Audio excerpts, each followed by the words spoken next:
Time to play the game. Time to play the game.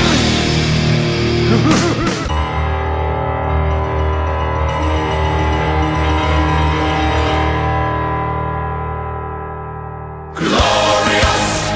No, I won't give in. I won't give in till I'm victorious. And I will defend. I will defend.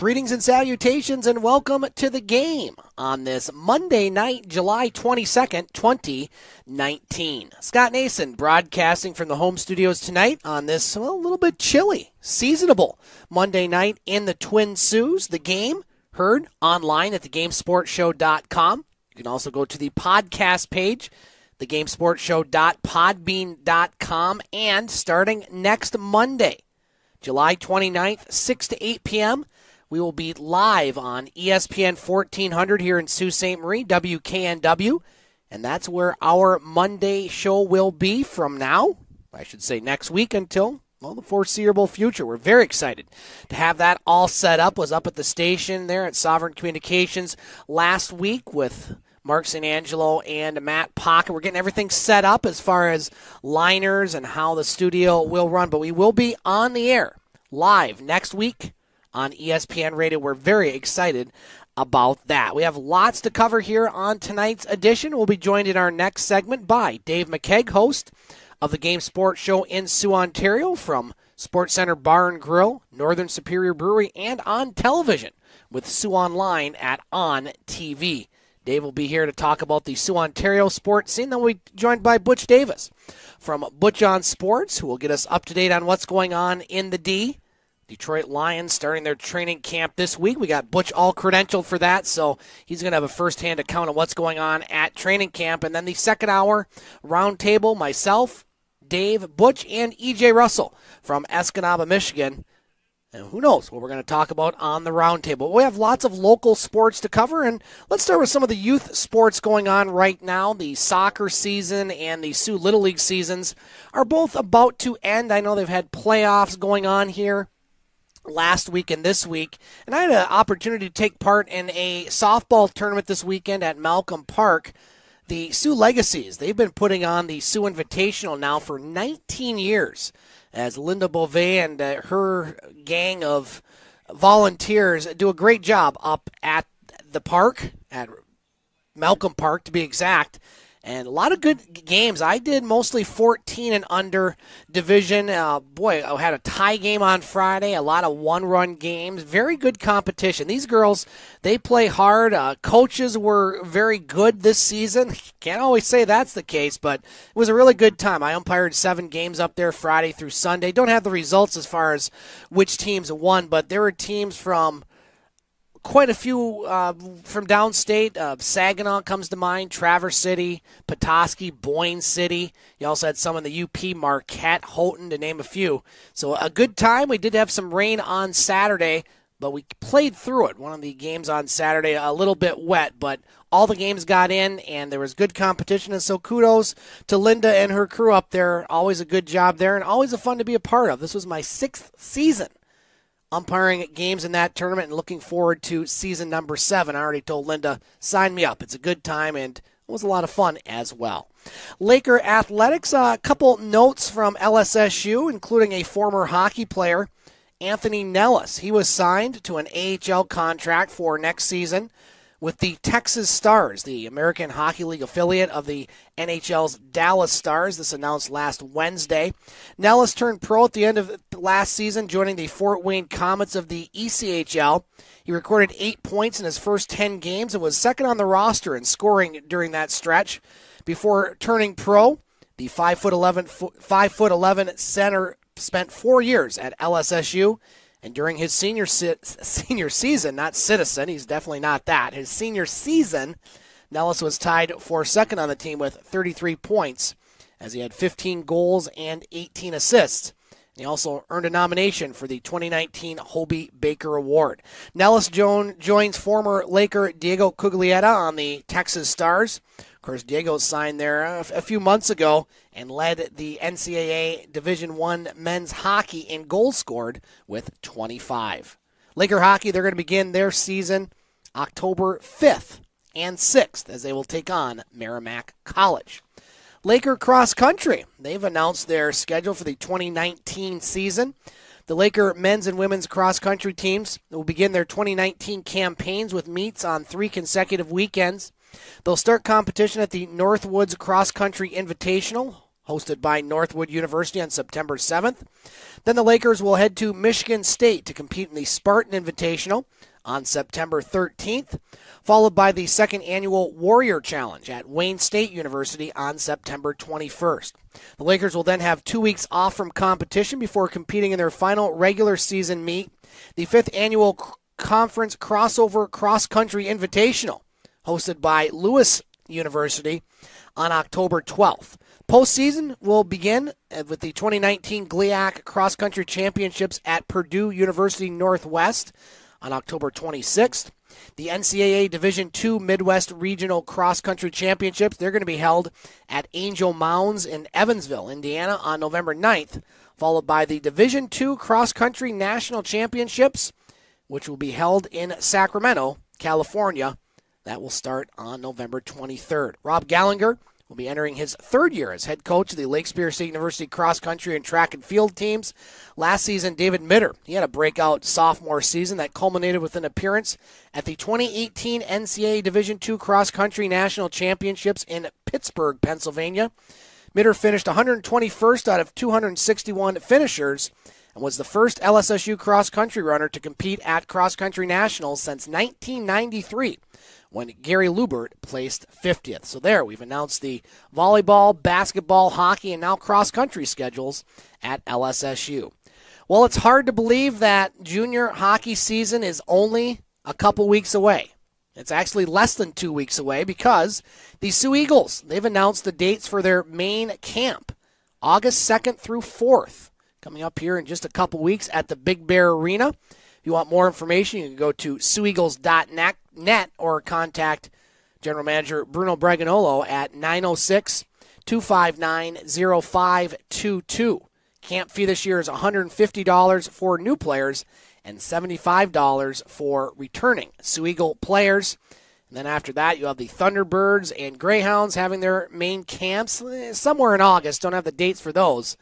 And sooner than you know it, we'll be dropping the puck on the junior hockey season, and I'm going to be part of the broadcast team again for Hockey TV, along with Larry Pozzabon in his 12th season broadcasting for Sioux Eagles. And for the first time, we're going to be doing the radio broadcast on ESPN 1400. We're going to be doing the home games this season, so double duty at the Puller this season, and looking forward to Sioux Eagles hockey online and on the radio. One other local sports note before we go to our first break. Want to go through some of the high school football schedules. We did a little bit of that last week. We're going to do some this week, including runner-up in 8-player football last year, the Pickford Panthers. Boy, did they have a big season last year or what. They steamrolled through the competition until, well, the final game where they fell in the championship game, and Pickford looks to have as good a team, maybe even better, if you can believe that. And here's their schedule this year. They're going to start at home August 30th, taking on Crystal Falls Forest Park. Then they'll have 3 straight road games at Engadine on September 6th, at Powers North Central on September 13th, and at Superior Central a Saturday game on September 21st. And then 2 of their big rivalry games at home at the Purple Palace in Pickford. September 27th, home against Rudyard. October 4th, home against Cedarville. Then they'll go on the road, taking on Stevenson on October 11th, home against Rapid River on October 18th, and away at Brimley on October 25th. The Rudyard Bulldogs, their season will begin at home against Stevenson on August 30th. They'll travel to Crystal Falls Forest Park on September 6th.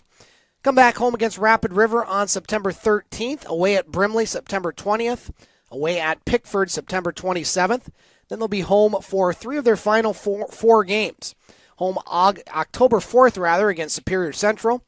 They're at Cedarville on October 11th, and then home against Engadine October 18th. And their home finale, new opponent, haven't played them for a few years because Newbury was an 11-player football, but they switched to 8-player football. They'll take on Newbury at home on October 25th. And we're going to have more about the high school football season upcoming next week when we move on to ESPN, as our co-host will be Matt Pocket, the sports director for ESPN 1400 and Sovereign Communications. He's going to be doing, once again this season, play-by-play for the EUP Game of the Week, heard on our sister station, Oldies 93. Don't have the schedule. We'll see if Matt can maybe bring the schedule for those games. We have lots of local sports coverage upcoming over the next few months, and since many of our listeners maybe aren't familiar with the games on the radio, let's remind listeners what stations they can hear these games and who they can hear them with. I mentioned Sioux Eagles hockey. We'll have that on ESPN 1400 starting in September. We'll also have Detroit Pistons basketball starting in October. That one also on ESPN 1400. And, of course, our show, The Game, Monday night, 6 to 8 o'clock on ESPN 1400. Coming up here in, I believe, September, Hockey News North, the Hockey North show with Randy Russin will be on ESPN 1400 Tuesday nights at 5. You also have the Laker Hockey Show with Bill Crawford coming on, I believe, late September. Not quite sure when the next one is there. We'll have to get confirmation on when that show will resume, but Bill will be doing that show Tuesday nights at 6 o'clock. Then over on WSOO, 12:30 a.m., you can hear Sioux High Blue Devil Sports with Dave Watson, starting with the football season. Also have Sioux High Blue Devil Hockey, boys and girls basketball. And on 12:30 WSOO, you can continue to hear Detroit Tiger Baseball. And coming up here in October, Detroit Red Wings Hockey. Over on Yes FM, 99.5, Laker Hockey will resume in October with Bill Crawford. Also have Sioux Greyhounds Hockey on Rock 101 starting in September, with Jerry Liscombe Jr. And we also have Laker men's and women's basketball on ESPN 1400 starting in late October with David John and whoever else fills in when he can't do those games. I think I covered them all. I don't have them written down. That's by memory, but that's where you can find all our sports. And, of course, you can find all our shows, including Dave McCaig shows in Sioux, Ontario, Butch Davis and Butch On Sports, and other sports content at thegamesportshow.com or thegamesportshow.podbean.com. We're going to take our first break here on The Game. When we come back, we're going to talk to Dave McCaig from Sioux, Ontario, who will get us up to date on what's going on in the Sioux, Ontario sports scene. Sioux Steelers, Sioux Sabrecats, and a Sioux, Ontario resident, native, just named general manager of a yet-to-be-named NHL team. We'll talk about all those subjects and more with Dave coming up next on The Game. Heard online at thegamesportshow.com and coming next week to ESPN 1400. The Wicked Sister, Sioux, Michigan. Check TripAdvisor. Ranked right towards the top. Awarded the Certificate of Excellence, as well as voted #1 pub in the UP. The Wicked Sister has managed to create a casual menu that offers unique, creative, and sometimes healthy offerings that rivals menu selections of any big city. Burgers and starters, snacks and shareables, soups and salads, sandwiches and tapas. On Ashman Street, Sioux, Michigan. Welcome to the Wicked Sister, where you'll be treated like family, whether you like it or not. The Game Sports Show wants to thank its original home, partner, and sponsor since 2015, Sports Center Bar and Grill, named the Sioux's best sports bar for 3 years in a row. Sports Center Bar and Grill is located on 624 Wellington Street West in Sault Ste. Marie, Ontario. Make sure to come on down to Sports Center to enjoy the great atmosphere with great cold beverages available, including those delicious Molson products. Don't forget about their famous 75-cent wing nights on Wednesdays. They're truly the best wings in town. Like and follow Sports Center on Facebook at Sports Center SSM. We look forward to seeing you today. Sports Center Bar and Grill, the Sioux's best sports bar. Hi, this is Joe Bowen, and you're listening to the Game Sports Show from Sault Ste. Marie.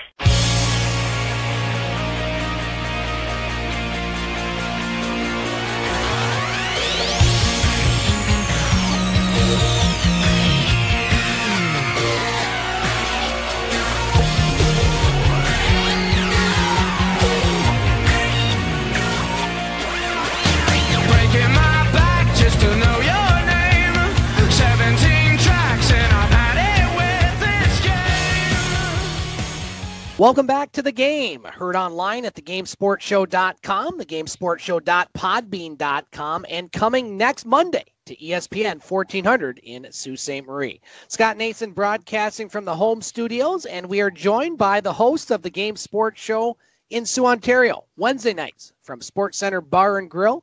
Sundays from Pier 55, sponsored by Northern Superior Brewery. And Tuesday nights with Sault Online, ONN TV, with Alex Parr and our next guest, as I mentioned. He's host of all those shows. His name is Dave McCaig. Joins us from Sault, Ontario. Dave's going to get us up to date on the Sault, Ontario and Ontario sports scene, and of course join us for the second hour roundtable. Kegger, how you doing tonight, brother? I'm doing great, Scott. Hello, everyone. And how are you doing, Scotty? I'm doing wonderful, Dave.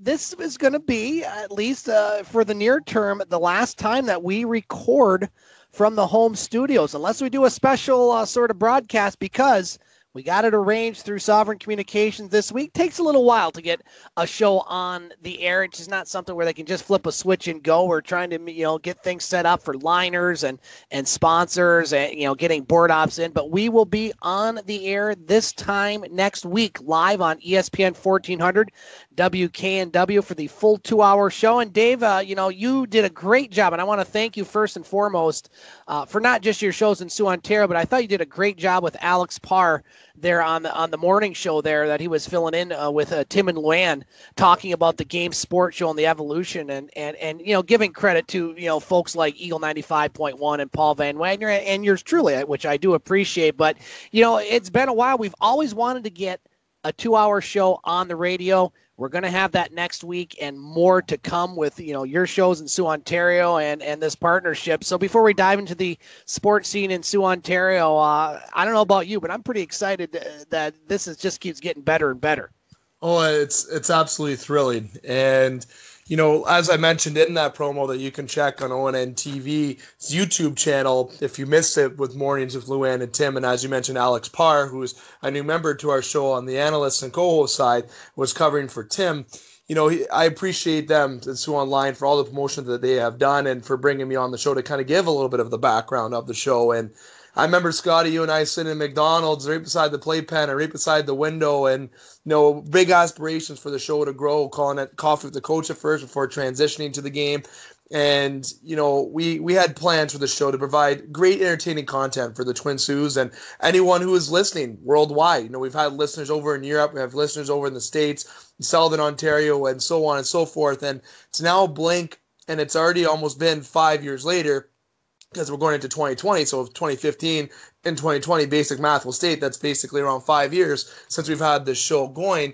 And to say now that we are partnered up with ESPN 1400, Sovereign Communications, Sault Online, ONN TV, and having all this content and being as prominent as we are in the Twin Saults is absolutely amazing. We couldn't have done it with the support that we received from all the individuals that were there for us from the start. And as you mentioned, Paul Van Wagner, Eagle 95.1, Sports Center Bar and Grill, The Wicked Sister, just to name a couple, and including yourself and myself, EJ and Butch. We've been grinding out for years, and I can remember myself and Butch being on the radio with each other, arguing and probably disliking each other at first, and having our full relationships evolve and just Tough getting love. more pop. Exactly. Everything is just growing and growing, and it's amazing. It's a big year for the show, and now we have a lot of newcomers, new sponsors. We have even more big things coming with the show.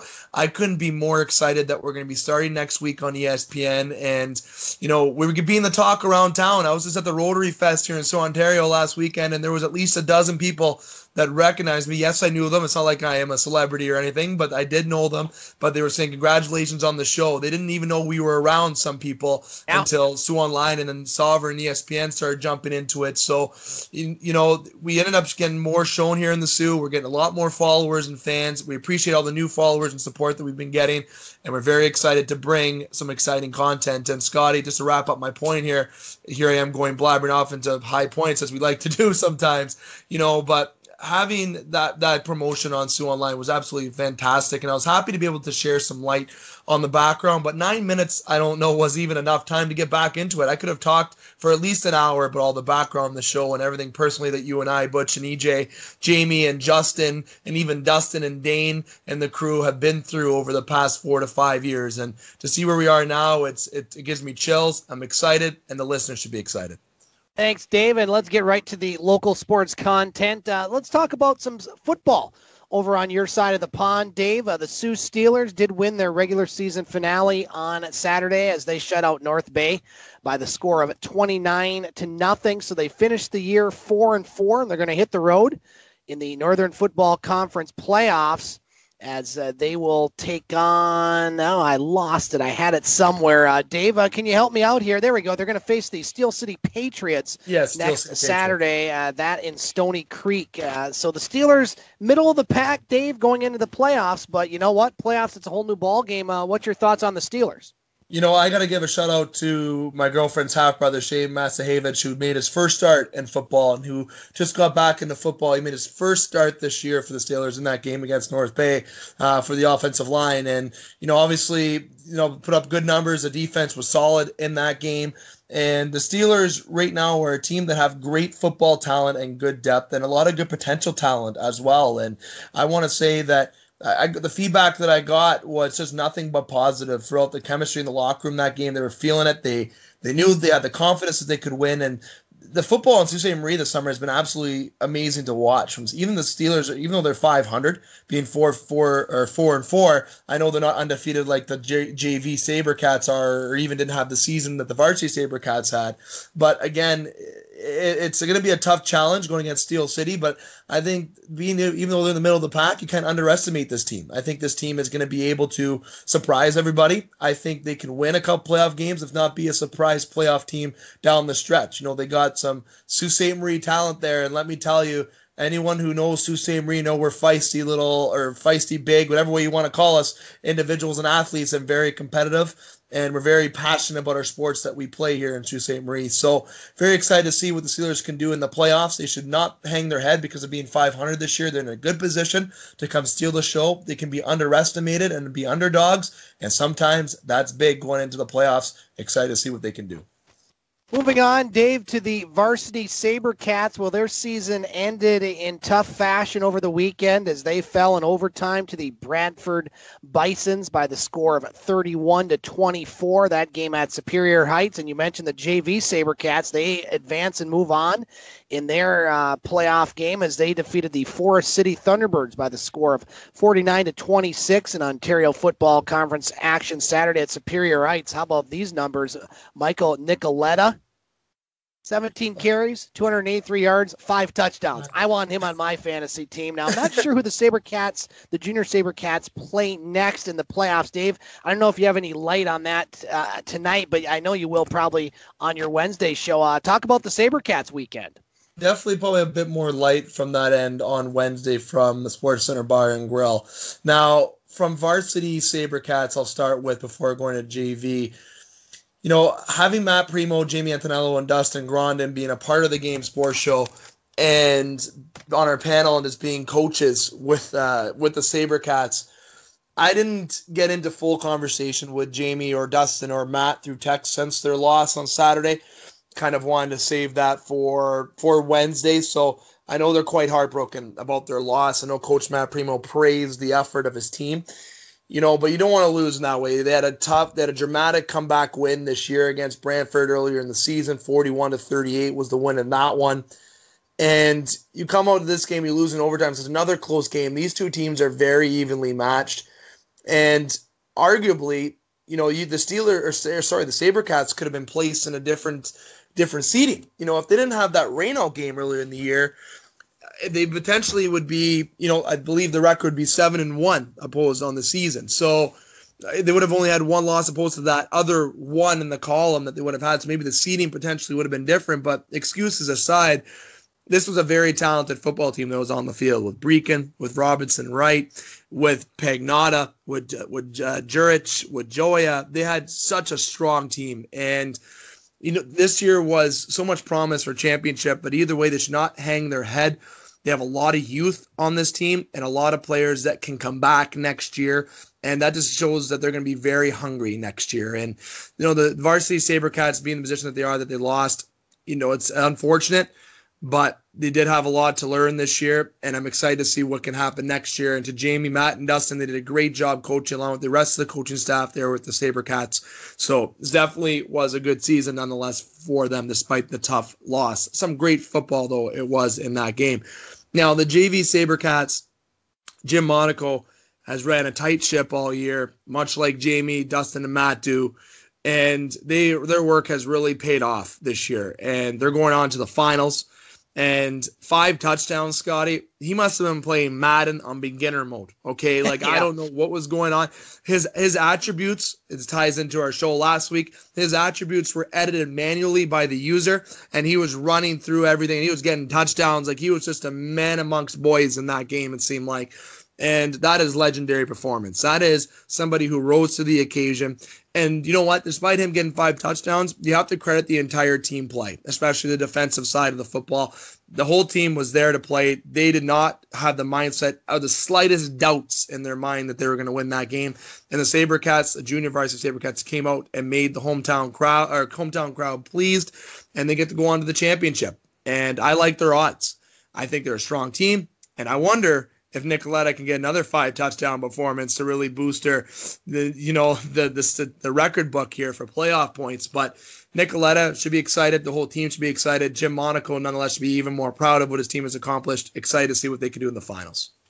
Dave McCaig joining us on this Monday night edition of The Game. Dave, some other news. I know you talked about this on your show yesterday at Pier 55, which you can find at thegamesportshow.com, talking about a Sault Ste. Marie native, Ronnie Francis. Well, you don't need to explain that to any sports fan in the area. Ron Francis, of course, Hall of Fame hockey player. You will has been introduced as the first general manager of the NHL's newest NHL franchise. I said NHL twice. I was so excited. The Seattle squad has Ron Francis as their general manager. Francis retired from the Carolina Hurricanes, spent the past 4 seasons as general manager for Carolina. And the yet-to-be-named franchise will start playing the 2021-22 season.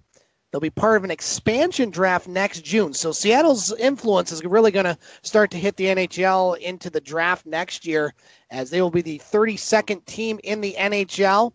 32,000 deposits have already been made for season tickets, with 25,000 more names on a waiting list. So this is kind of a two-pronged question, Dave. Obviously, Ron Francis, one of the most influential figures to come out of Sault Ste. Marie, Ontario, or Michigan, a Hall of Fame career in the NHL, number retired for the Sioux Greyhounds. Him, the general manager of the new club. I want your comments on that. And NHL hockey in Seattle. Is this going to be a hit? And judging by the early returns, it looks like it is.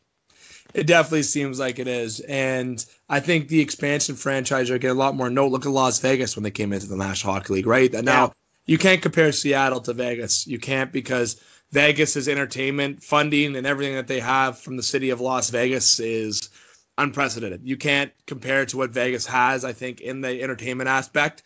But, despite how successful Vegas was, it doesn't mean that Seattle's not going to have that success with the entertainment wise. I think they're going to be very good to the community of Seattle. Seattle should be excited to have hockey, and you know what? There's Vancouver right near that as well. Just a short flight away, so maybe there's a lot of interested Canadian fans that are Vancouver fans that can make Canuck games that are in the Vancouver area, that are closer to the Seattle area. Maybe they're going to go over there. So you got a good draw. I like to see the rivalry between Seattle and Vancouver. I think that's going to be a great rivalry when Seattle comes into the league. But Seattle hockey, for the answer for the one part of your question there, Scott, was how is it going to be a hit? It absolutely is. And like as you just said, it's already shown that it's going to be all the season tickets, all the commitments, all the money that they're going to make. It's going to be a hit in Seattle. And I think it's going to be successful as long as the team can show promise and maintain that success as well, much like Vegas has. I think they will keep that consistency. And on the bright side of the things, anyone can do better than what Florida does. Okay, so that and Arizona. So at the end of the day, Seattle has to look and say, okay, are we going to be better than Florida and Arizona? You're absolutely going to be better than Florida and Arizona. Are you going to be Toronto, Montreal? No, you're not. There's no chance. You want to be in the middle of the pack. You want to generate good revenue for the organization in the city of Seattle, and obviously for the National Hockey League. And I think Seattle's going to be in that middle tier when it comes to let's say popularity size and demographic size and everything of such for the franchise. Now, Ronnie Francis going there, that is perfect. Now that makes 2 GMs in the National Hockey League from Sault Ste. Marie, Ontario. Kyle Dubas, now Ronnie Francis. And as some people like to call him, Ronnie Franchise. He's obviously a legend in itself. His number is even hung up at the Sault Pee Wee Hockey Arena here from when he played here in Sault Pee Wee with Timbits. So, he's obviously a legend in itself. And great playmaker, great leader. He's a former Maple Leaf in his last years as well.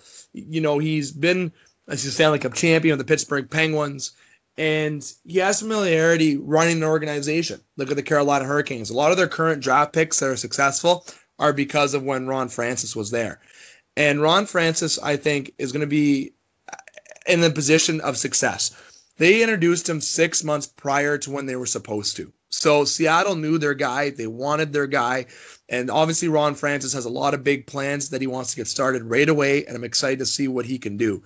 Now, Seattle hiring Ron Francis shows that you got to give a lot of credit to Vegas because they maybe having another expansion franchise, it's given a lot of people interest, like the big names like Ron Francis, etc., to be a part of those kind of eras. Now, it makes me wonder who he's going to target as a head coach. Is he going to go look at a Mark Messier to help him out? That's been thrown out there, and I'm pretty intrigued by that option. I know would probably rather be in the Canadian ranks or even more towards the Rangers if he was ever going to get in a serious role. But maybe Ron Francis reaches out to him to come play or come join. Or if they're going to go the coach route of Dallas Eakins, get a young guy who had a lot of promise to come in. I'm just excited to see what Ronnie Francis can do to build out that staff and then his approach to the expansion draft. And the expansion draft Vegas is not a part of the expansion draft. That's the rule that it was, which I think is kind of unfair, to be honest. I think Vegas should be a part of it, but I understand that they're a new franchise and kind of get that point. But will they have the same success Vegas did? I don't think so. I think Vegas was a Cinderella story in itself, but Seattle will be in a good position to draft some good quality hockey players and sign some good hockey players as well. Now, my last point is the team name, and Scotty, myself, and Alex, and hopefully Justin will be able to make it tomorrow from ONN TV or Brendan Brooks to come talk with us as well. That we're going to be talking about the name of the team and Ron Francis being there, etc. So we'll get more into points tomorrow, brief between the first and second part of the show. I will say I believe the name of the team is going to be the Seattle Kraken. I think that is what they're going to name the team. I think it's a great name. I think it makes sense. I know Seattle Reign has been thrown out there. The Whale have been thrown out there, etc. But Seattle Kraken. I don't know what you say, Scotty, but I think that would be a good fit. I like it, Dave. I'm gonna go old school. I'm gonna throw a curveball in here. The Seattle Supersonics. They came back for hockey. What do you say? Oh my! Imagine that. That would be absolutely something. And I couldn't actually. That would be an interesting take. Or maybe we'll make that one of the options tomorrow. I like to see what people say with that. But overall, Scotty, having Seattle in there, 32nd team in the league. Ronnie Francis being there. Sault Ste. Marie should be excited. Ronnie should be excited. NHL should be excited about what Seattle's going to bring. It's going to be successful. And you know what? It just helps the NHL grow and gain more revenue, which shows that this league is not close to a lockout again for a while. Very excited to see what Seattle's going to bring after next season. Dave, one other thing I wanted to bring up here during our segment is, I talked about it in the first segment, the Sioux Eagles main tryout camp is August 3rd through 5th, less than 2 weeks away, if you can believe that. We're going to be starting the junior hockey season, and we talked about the Hounds a little bit last week. I don't want to talk about the Eagles specifically. I did mention that we will be doing the broadcasts on ESPN 1400, myself and Larry Pozzabon. Very excited to do that, along with the broadcast for Hockey TV. But as somebody that's played in the league, Dave, a few years ago, I'm not going to say how many, but it was a few, not that long ago, just the progression of this league. And this is my 10th year really involved with broadcasting for the Sioux Eagles, and I think of where that league was 10 years ago doing the broadcast. It's a very different league in 2019 than it was in, say, 2009. the level of play has increased. The lack of tomfoolery, for lack of a better term, has gone away for the most part. More players are progressing to the next level, it seems, as a whole. The franchises, albeit some do have financial issues, but it seems to be a solid footing. No teams were lost last year, and so it's a solid 12 teams. Of course, the Sioux Eagles, the only team here in Michigan. They're going to be hosting the NLJHL Showcase this year at the Big Bear, which I'm very excited about. Just want your thoughts on the league as somebody that's played in it, as somebody that continues to watch it. What are your thoughts on where the NLJHL is heading into this 2019-2020 season?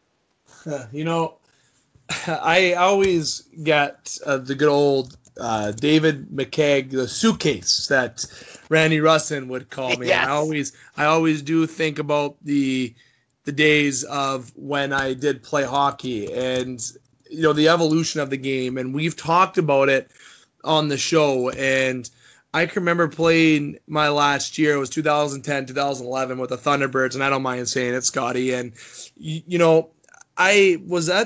when I was in the league my first year, Scott, that was the best. That was my, may I say, without sounding conceited, was my promising year where I showed a lot of promise, where potentially I was supposed to maybe go a little further in hockey, never did.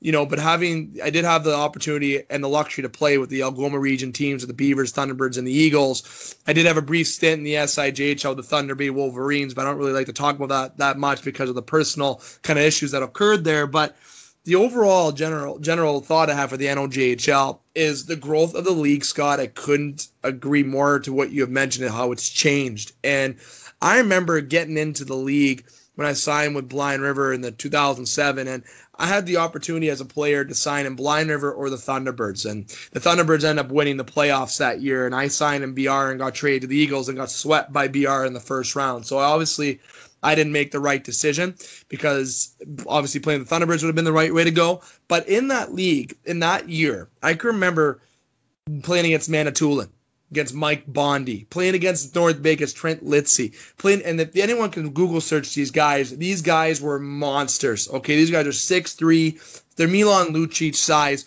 but they can skate and they're brutes. Okay, like I don't mean brutes like that they're brutal. I mean they're brute, like they're gonna knock you out in the corner. They don't leave without the puck, and they don't leave unless you're on the ice. They get the puck, they stop, they hit you, then they get the puck back. That's the way it goes. In the league at that time, it was a really strong league. And for someone like myself, I was more of a speed guy and a two-way guy. I like to say I'm more of a Tyler Kennedy type hockey player. I'm not saying I'm him, but that was my style, where I would have been excelled at killing penalties. I crashed down the power play and had speed. And at that time in the league, the speed was something that made me more of that third, fourth line guy. And at that time, if you were a Trent Litzy size, or even Jerry Patingolo, who was always pretty big for his age, very successful, retired number with the Thunderbirds, he had that two-way style, but he was a big brute guy where, yes, 5'9", but 220 pounds at 19, 20 years old of pure muscle. That's how the league was at that time. And nowadays, I go watch NLJHL. You still have those big guys, don't get me wrong. But look at the Lucas Terrio. Look at those guys that are small and that they're succeeding in the NLJHL. The game has changed so much to go towards speed and hard work, okay, and being smart with the puck. The vision on the ice is so imperative now. So, even when I coached Blind River after playing till now, the league has changed with the big, tall guys when I was coaching that had hands were successful. Now, if you have too much hands, you're not as successful, because you get the puck taken away from you, because you have a little guy who's feisty and who's going to get the puck from you and has all the speed in the world to back check and get to the other end in no time and make you pay for your mistakes. So the game has changed, and just to wrap up my point a lot here, is it's changed so much in the last 5 years, let alone the last 10 since I've last played, because of the difference a player needs to be. You have to be fast. You have to be hardworking. You have to finish your checks, but they don't look at that as much as they used to. So, I would say now that it's exciting that the season's about to get underway soon in terms of the camps, and we're already starting to talk about it. I can't believe that summer's already flying by to that point.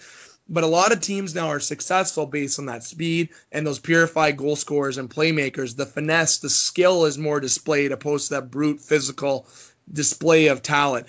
And now I think a lot of players like myself may have been more successful in today's era because of that speed, where a lot of players that are big guys now that are rack up those penalty minutes that are fighters would have been even 90 to 100 point guys when I was playing. So it's amazing how the game transitions, and it's amazing to see these good, hard-working guys get the looks. But at the end of the day, Scott, to answer your question, NOJHL, pure speed, pure finesse, and it's changed in the last 5, let alone the last 10.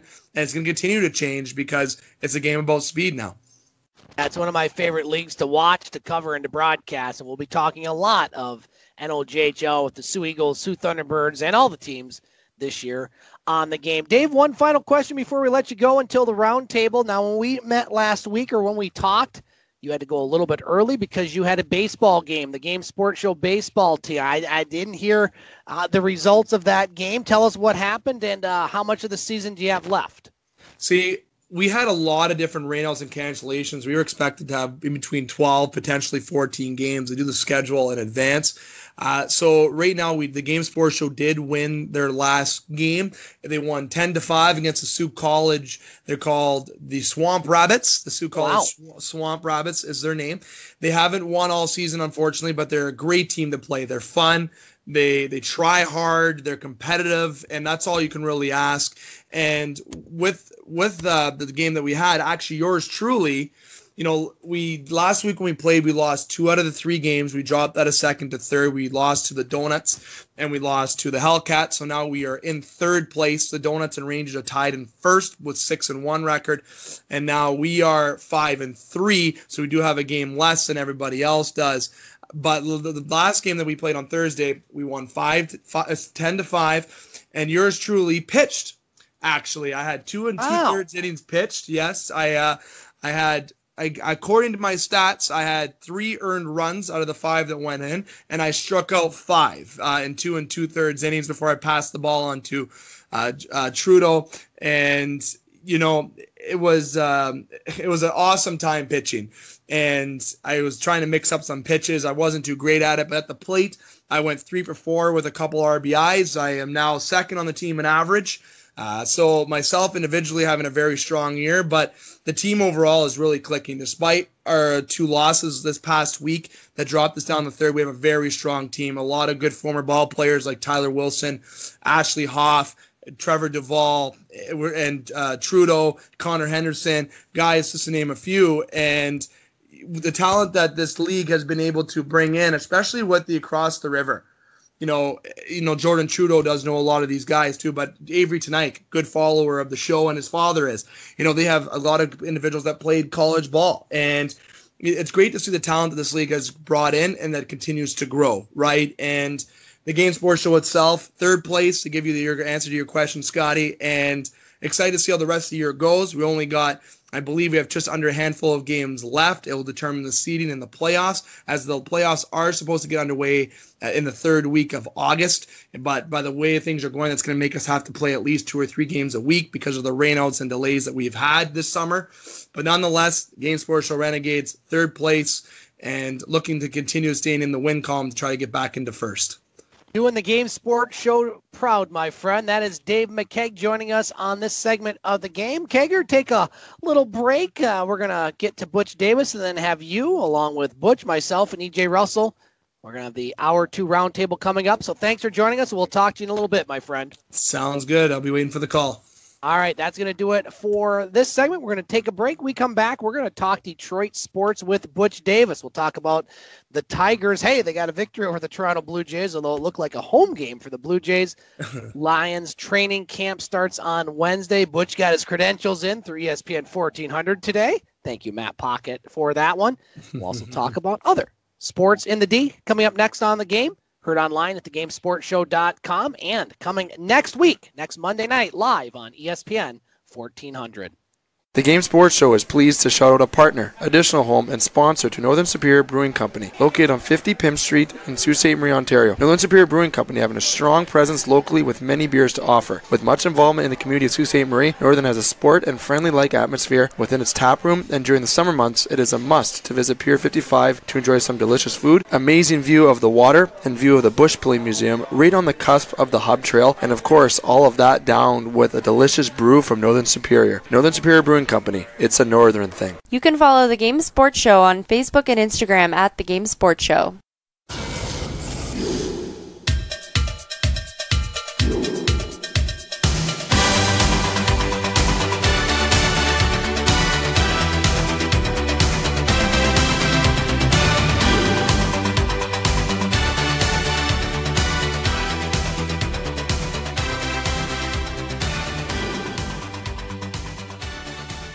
Hello, boys and girls, and welcome to another edition of Butch On Sports. Simply Butch is here, and as always, thanks for tuning in. I, first and foremost, would love to apologize to people because yesterday, Sunday, we're normally on Sunday evening. We did not get to do that because of some technical difficulties, which that particular individual or individuals will pay for it. Yes. It just ruined my night. Okay, but that's okay. We'll continue to give you some sports news you can't get enough of, and more or less have a conversation here, more or less on this particular edition of Butch On Sports. We're going to call it an abbreviated version there, but we're going to get to some nits, bolts, and crannies that of the sports news in the metropolitan Detroit area. First and foremost, let's talk about the Detroit Lions. Their training camp has started. Yes, indeed. It has started. For the rookies are in camp. They're getting up 2, 3, 4s together there. They're getting all the calisthenics they need, and they're going to get a crash run on how to work in the National Football League before the veterans come in and blow their brains out. And I'm saying that literally, okay, not particularly violently here, because those veterans are going to come in there. If they have any brains, they're going to be in there ready to prove something there. And one or two rookies are going to act somewhat not focused. Well, I hate to say it, but it's going to happen. Okay. We'll just leave it as such there, right there. Veterans, by the way, come into camp on the 24th of the month. This month, of course. That's not too far away, boys and girls. Detroit Lions getting ready for the season in play. Jim Harbaugh got in trouble this weekend, or beginning of the weekend, over some hot water for some mental health comments he made. In particular, talking about Ohio State and having a conversation in general was Big Ten Media Day in Chicago, and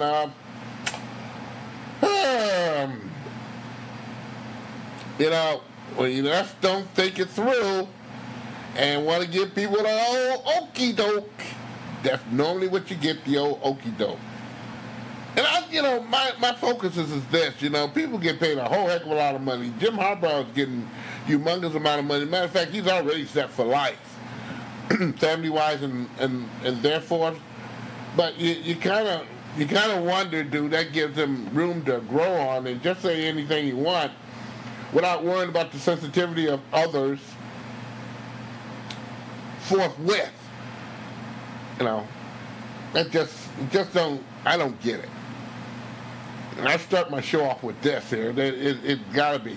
It's just getting warmed up, boys and girls, because we got a lot to talk about conversation-wise today. The do's and don'ts and the likes and dislikes. Let's talk about the Detroit Tigers here and get off that particular subject there. And more to come on the Jim Harbaugh story, I'm quite sure. Hopefully the University of Michigan can, and their athletic directors and they'll probably have a closed-door meeting with Harbaugh, letting them know what he can and cannot say, or pack your bags and be out of here by sundown. I'm quite sure. And they'll say, okay. Yes, closer, Shane Green, one of the best closers in the business. One of the few bright spots the Detroit Tigers had this season. Didn't work out that way yesterday, Sunday, at the ballpark. Yes, Jacoby Jones hit a home run, and new pitcher, called-up pitcher Tyler Alexander. He pitched 7 impressive innings there. Matter of fact, had a lead had a lead. Only gave Toronto only 1 run and 3 hits. However, in his first career win in the majors, just slipped away. Like I said, Green, he entered the game with a 1.03 ERA. Very low. That means he's very unhittable. He allowed a drive to center left center field by Toronto's Guerrero. I tied the game at 3 apiece before. In the 10th inning, Nicholas Castellanos gave the Tigers a chance to enjoy a celebration that they don't get too much at Comerica Park. Very rare indeed. Castellanos led the bottom of the 10th inning with a home run, and the Tigers snapped a 6-game losing streak and had a 4-3 victory over the Toronto Blue Jays before they have a Monday day off. Isn't that wonderful, boys and girls? The Tigers won for only the 8th time in the last 41 games at the old ballpark. We're talking about Comerica Park, at home. At home. I know it's a joke. 13 victories at home this season. The fewest in all Major League. And this is a team that's had leads that pitchers have just blown up, or bad defense. The list goes on and on and on and on and on and on and on. But hey, when you think things can't get no worse, Nicholas Castellanos, and I don't blame the guy for doggone for making this beef, what it may be. It's no secret that, and I've mentioned this on several occasions, Nicholas Castellanos is a player who do not want to, he says he wants to be with the Detroit Tigers, but he wants to be respected. They have not offered him a long-term deal. Now that means they're either going to trade him or allow him to walk on free agency. You know, this is a kid that basically had the crawl before he walked. And, I will say he's gotten better and better, but, without a tinge, I'm not saying the guy has an attitude or anything, but, sometimes you feel like a nut and sometimes you don't, and and I've been in the locker room on numerous occasions with Nicholas Castellanos, and he is a person that basically right now, he speaks when he wants to speak, and sometimes he doesn't. And it's better that you don't say nothing to insult people than you do say something and tell the truth sometimes. Some people just can't deal with the truth too much. Yesterday was one of them days that Detroit Tigers brass and the people who invented Comerica Park, and I'll speak on that in a moment here, but Nicholas Castellanos with a few players that headed, he by the way, he's going to be probably headed for a trade. He's trying to make sure he gets traded sooner than later. Made a statement yesterday while being on the trade block, which can be a very stressful period for any player because they don't know where they're going. They have no idea when they're going to go. But right now, he just put it out there, you're not going to sign me. You're not going to make me able to have a home for X number of years. You're not getting me long term. And you haven't told me you're going to trade me or where you're going to trade me. So it's got to be stressful for the young man to keep his wits. That's number one. However, that's professional that he's in, and he's with an organization right now that's not so much in limbo, but they're asking for everyone's patience, and that's something that I don't agree with. Not when you're in the people business, and you got to be to please. One of them I don't agree with, 13 wins in 41 games, and then every single game you're lowering the ticket prices so people can come on in there. Why don't you just say free? So they can come and see you and fill up the park. At least the players will be happy. But Nicholas said it best yesterday here. He said something that a lot of us say, and many do, particular will say. He's not a fan of Comerica Park.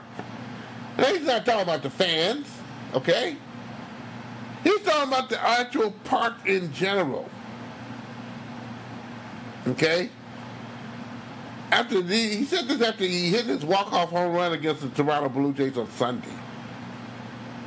And Colorado's, he got a hold to some nice little goodies there. But I called my friend up, Jeff Rieger, of 97.1 The Ticket. Jeff and I are very good partner. He's the one that asked the question per se. And he sent me the tape on the whole doggone thing, and that's just too long to play, but I wrote down the quotes of it all. And he said this is Colorado saying this. This park is a joke. It's to the point how, and where are we going to be compared to the rest of the people in the league for power numbers and OPSs and slugging and all this stuff? When we've got a yard out there that is 420 feet straight across the center field, we get on second base, third base, or the opposing players looking like, how do you guys do this? And he's speaking of the other opposing players who maybe talked to you, because he was a third baseman, where you can get some conversation with the other players in general. The hit. We play 81 games here. I don't want to hear it's all about you two or you hit. That is our questionables. Now, Comerica Park is well known for its dimension. They patterned the park a little bit after Tiger Stadium, or the old Tiger Stadium, where Tiger Stadium had the short porch in right field, and the overhang in right field that was a lot more friendlier for people to reach up to the seats. Left field was pretty hospitable. Center field was very deep, 420 feet. That is the exact number, which it was at the old ballpark at old Tiger Stadium. However, the alleys were a lot more friendlier to reach. And the alleys for the Tigers are not a friendly place to be, because there's some places in the alleys, such as right center field, that has been measured as far as 434 feet.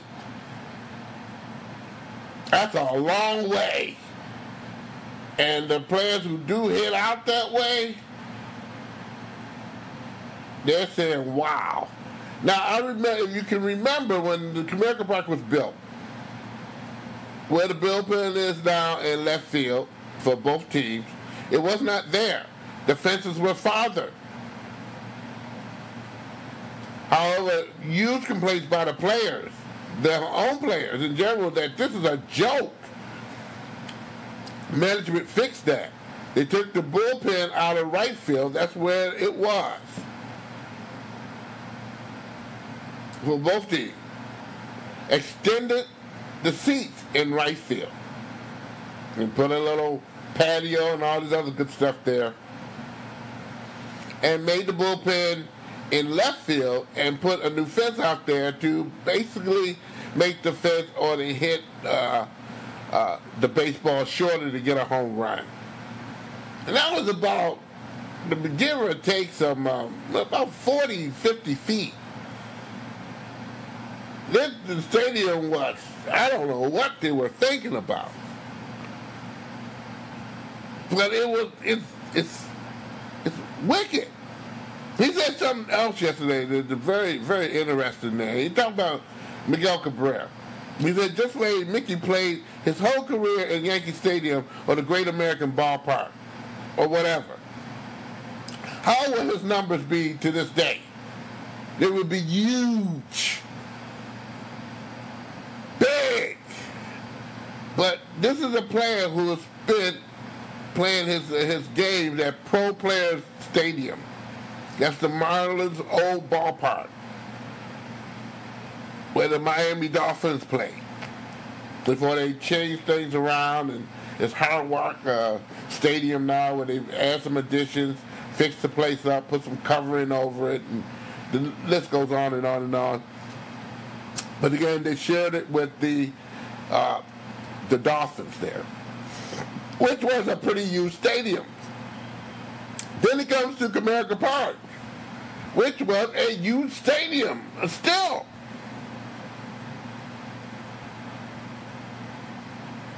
And you ask yourself, for this man to do the job that he has done for this baseball team, to be consistent the way he is, especially this year, he's getting older. You know, you tip your cap off to Miguel Cabrera. You really do. That's why I can't take it. Anybody saying anything just distasteful about this man here, period. This man is hard to go. And if you're saying anything where he needs to be traded or he's not doing the effort, then you're full of BS. You're full of BS. This man making ample contributions to the team and then some. Now,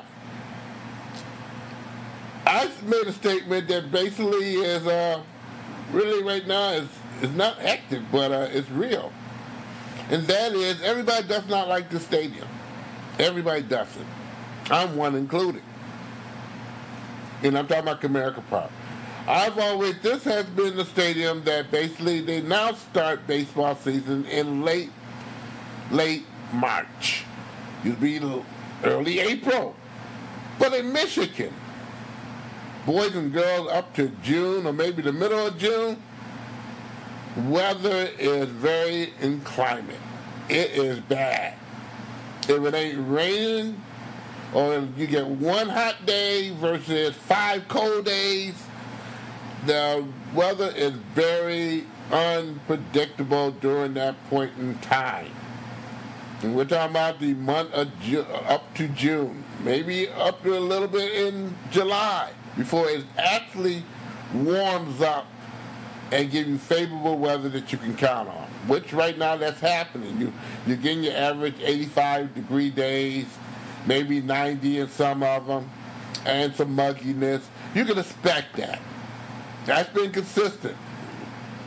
But up to March and April, May, June, it's not consistent weather here. And you lose a lot of games by for instance, the other night, players sitting here 4 hours before you get the game started is just a joke. When there's stadiums such as Miller Highlight Field in Milwaukee, such as in Arizona, such as in Houston, Texas, such as in Seattle. Am I talking too fast? And the new Texas stadium, I haven't said anything about Toronto. These are stadiums that are multi-purpose stadiums that open and close, where you can see the sky and the moon and everything. However, when it's an inclement day, you can close the roof. I should say also Montreal. Of course, that's not an active stadium for everyday games.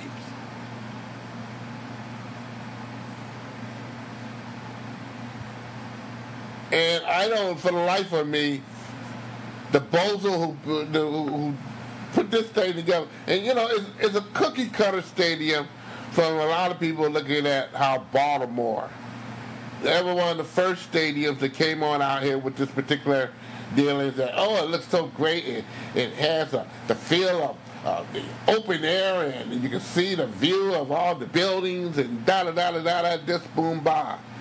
In right field, you're hitting a doggone ball off a doggone warehouse. And if you ever been to the stadium before in that area, it was pretty doggone trashy until they fixed that particular area up. It reminded me a great deal how they explained to me how East London was before they put all the great facilities together for the Olympics. It was a dump.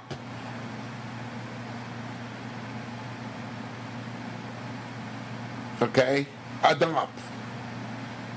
And, I don't want to put things down because there are always things to improve. We should be glad we got a stadium, of that facilities there. But, you can't get mad at Nicholas for saying what he said. That's his feelings, that's his concern, and many of us share his facts on the stadium in general and how they put that stadium together.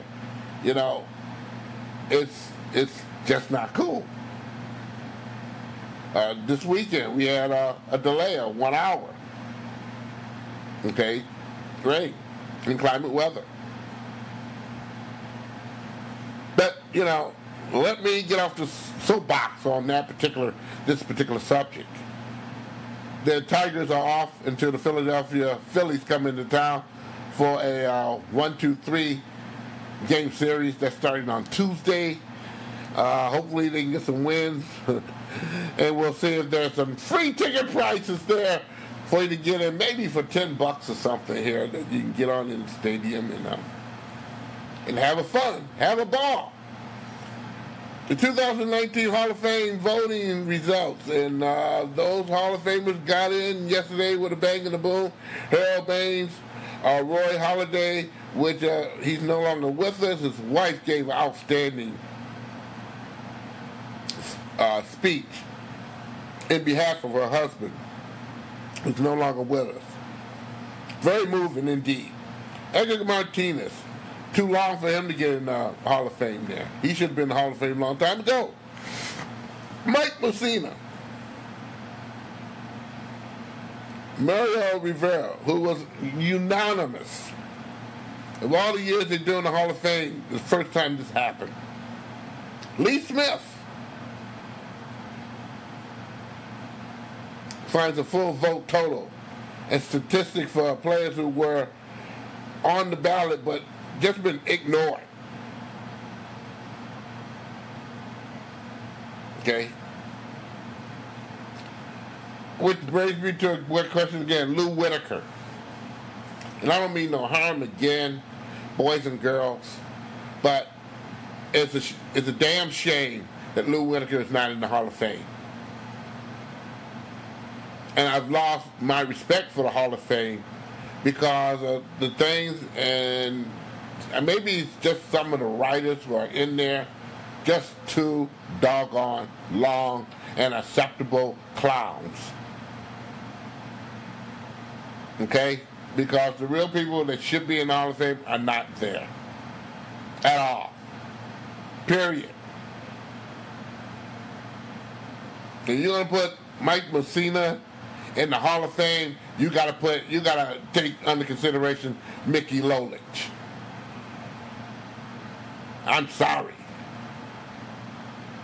You're gonna put in Lee Smith, you gotta take under consideration a player like a pitcher like John Hillard. I'm sorry. And I'm just not enthusiastic no more on basically the Hall of Fame or anything that has to do with this. Maybe my reasoning can be better this December. Maybe. But we'll find out. Houston Texans safety Justin Reed received a scare this Saturday night when he was rear-ended by a drunk driver. Fortunately, all parties involved, nobody was seriously hurt outside a few bruises. The second-year defensive back tweeted out on Sunday night that he was feeling fine. Ironically, he said that he feels better, that he does after some games where, he's been beat up. But some people frequently compare the car getting hit by a car as worse than football. But this guy said he felt worse after some football games than he did after this car accident. Neither to say more, I think that would be all we could do on this edition of Butch On Sports. Hi, it's Craig Hartsburg, former NHL player and NHL coach. Welcome to the Game Sports Show.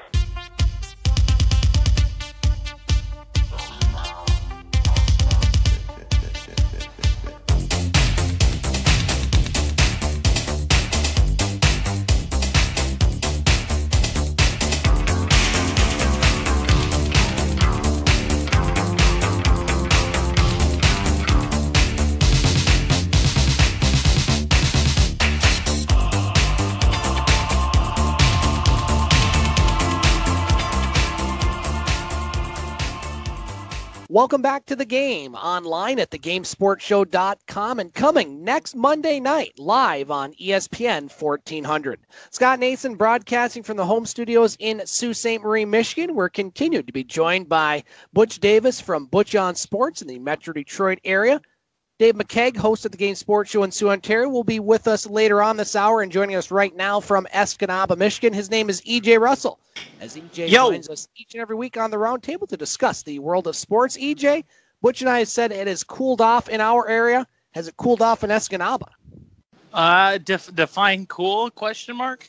Cooler than it's been over the past few days. It's cooled down. We had some much-needed rain come through, and it's definitely good for the grass, trees, and everything out there. But needed the rain, cooled things right off, and excited to talk sports as always with you guys on this nice, cool summer day. Let's get right to it, EJ, as we want to keep this show moving quickly. EJ Russell, your topic for tonight's roundtable. Butch will go to you first, and then myself. So, EJ, what do you want to talk about on the roundtable tonight? Well, my topic tonight, I think, is an interesting one because we live in a day right now where people always want to recognize the greatness of athletes that have performed in our eras. And I specifically want to talk to Major League Baseball Hall of Fame and the induction into Cooperstown. And I wanted to bring up to you guys the fact that Major League Baseball is, I believe, the only sport right now that actually does their induction ceremony as other games are going on. And some people have argued that the logistics can be based around the fact that, well, there's 162 game schedules, but on game 162, they're able to start all of those games at 3:15 Eastern time.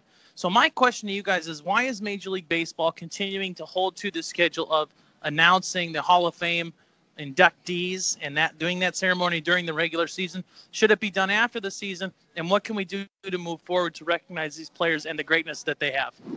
Butch, your thoughts? Lots of honorable inductees, obviously. Your thoughts on EJ's topic? I don't know. Do you change the time, the date, or whatever it may be? Well, this has been going on for quite some time. No, you don't change that, okay? That's just the way it is on that particular. What needs to be changed is the procedure and the way people or persons are inducted in the Hall of Fame. Again, the Hall of Fame does not have that spunk anymore, not so much because they don't induct some righteous Hall of Famers there.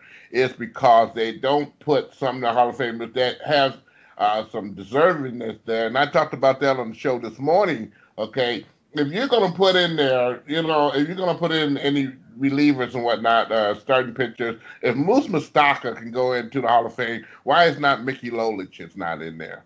If this particular individual in there, why is a person like Lou Whitaker is Sean, okay? Or maybe a pitcher like John Hillard, who has been very good in his day, okay? Why have they not been mentioned in the Hall of Fame? Not even an honorable mention there. Those are the things I think burns people up, and they don't get the interest of the Hall of Fame the way it used to be there. Some things need to be changed, but when you have the old regime of writers, and that's the people who put the Hall of Famers in the categories there, that really needs to be changed to some legitimate people like you, maybe yourself or myself, or maybe the somebody like EJ Russell to vote on who goes in the Hall of Fame there. Okay, that's just plain and simple, or be on certain committees. Until that happens, you're going to get the same old song and dance, and the interest of the Hall of Fame is going to go down continually still.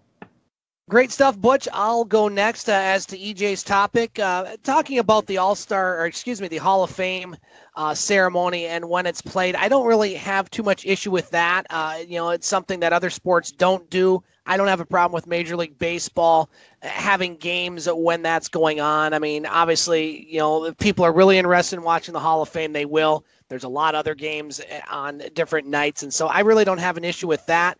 I like what Butch said about, how they select Hall of Famers need to be looked at as far as, sports writers and, the folks that are doing this. I like Butch's idea of, possibly, having others. E.J. Russell comes to mind. That he'd be a great one in my opinion. But I wanted to talk a little bit about a couple of the nominees or Hall of Fame inductees. Mariano Rivera, the first player ever to get 100% of the vote. And, boy, you want to talk about somebody that was lights out for the longest period of time. I mean, when he came into the game, it was over for a long time with the New York Yankees and their run in the mid-'90s into the early 2000s. I mean, he was as lights out as anybody I've ever seen pitch. And obviously a deserving Hall of Famer. And I really thought it was touching Brandy Halladay, the widow of Roy Halladay, the former Toronto Blue Jays pitcher, also with the Philadelphia Phillies. I'm sure Dave would have a little more to say about this, but a very emotional speech by her to reflect on the accomplishments, and she handled it with class and strength, something that I certainly would have a hard time doing if that was something that happened to me. So, EJ, we'll go back to you for your thoughts on your own topic. Well, I think that I'm really happy you mentioned Roy Halladay, Scott, because I want to say something here about him. I really love the fact that they inducted him into the Hall of Fame with no logo on his hat, and that's a tip of the cap to both the Blue Jays and Phillies organization on behalf of the Halladay family. So I thought that was very, very fitting, and I thought, like you said, Scott, I thought she handled it with exceptional gratitude and grace, I'll say. As far as the Major League Baseball All-Star voting, Hall of Fame voting goes, I do believe that there are some adjustments that need to be made. I don't know if necessarily I'm the right guy to make the vote. I think that there maybe should be some alternative to the Baseball Writers Association of America that I believe is the voting group that determines who will be Hall of Famers or not. I think number one thing that we need to address as far as that goes is the minimum 7% requirement to remain on the ballot. And I'll tell you, I have a biased opinion on my opinion there because a guy named Kenny Lofton, who's one of the best leadoff hitters of the 1990s and early 2000s, has been snubbed from the Hall of Fame. And this is a guy that, when he was in the game, was a game changer, one of the best leadoff hitters of the 90s, if not arguably of all time, in my opinion. And yes, he's a Cleveland Indian, and that's how I look at him. He did play for other teams in his career, but I look at him as a Cleveland Indian. And I think that what he did for the tribe in the 1990s was exceptional, and he came back and did it again later in his career. But I think that he was unfairly snubbed from the Hall of Fame, and I believe that there are many other players that are unfairly snubbed from the Hall of Fame due to that 7% vote requirement. I think that just because other players may be more deserving at that exact moment of a Hall of Fame nod than somebody else doesn't mean that they should be excluded. Now, as far as the timing of the vote goes, we're about midway through the Major League Baseball season as these guys are being inducted. I don't see why we can't take an extra game added on to the All-Star festivities and do the Hall of Fame induction ceremony at the All-Star game. I think that that's something that would provide fans that show up to that game. Number one, if in any city that you're in, particularly this year is in Cleveland, I think you would give the Cleveland fans an opportunity to really show respect to these other players. I think that you'd give the inductees a chance to be recognized not only in their hometown, in their home team, but throughout Major League Baseball. And this is something that could become a part of the All-Star festivities, which is an event in which we acknowledge the greatness of the players that are currently playing. I think that it would be a great fit. I think if you add that extra moment, or even do it in, right before the All-Star game or right before the ceremony, or even after, maybe move the All-Star game time up. I understand there's primetime things, and I don't understand the full logistics of it.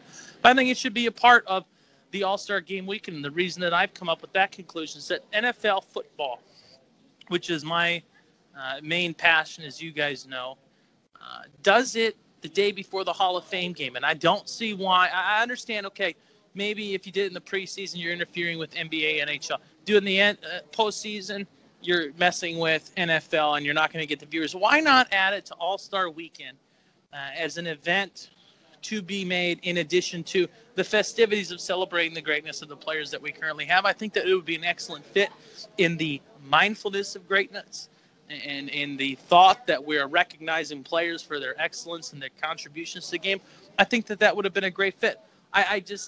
Mariano Rivera is the first ever unanimous inductee into the Major League Baseball Hall of Fame. And half of us didn't watch it because we were too busy watching our favorite teams. And I'm not a Yankees fan. In fact, I would use a 4-letter H word that many of you, that Scott, I know you don't like us saying on this show. I despise the Yankees, and you know what word I really want to use. But this is a guy that did great things for baseball. These are guys that contributed to the game in such a positive manner. Roy Halladay, the only guy I believe in Major League Baseball history, get a no-hitter and a perfect game in the same season. I mean, he deserves to be more than a side note on Sunday night's games, and that's all that I'm saying. I think that we can find a way to extend the season maybe one more day, add these Hall of Famers to the All-Star festivities, whether that be in Cooperstown or doing it in the city where the game is being played. I don't care how you want to do it. I think these gentlemen definitely deserve to be recognized on their own day, separate from the way that we're playing the game. We're going to take our first break here on the roundtable. We come back. We'll be rejoined by Dave McCaig from Sault, Ontario, along with Butch, EJ, and myself. You are listening to The Game on ESPN 1400.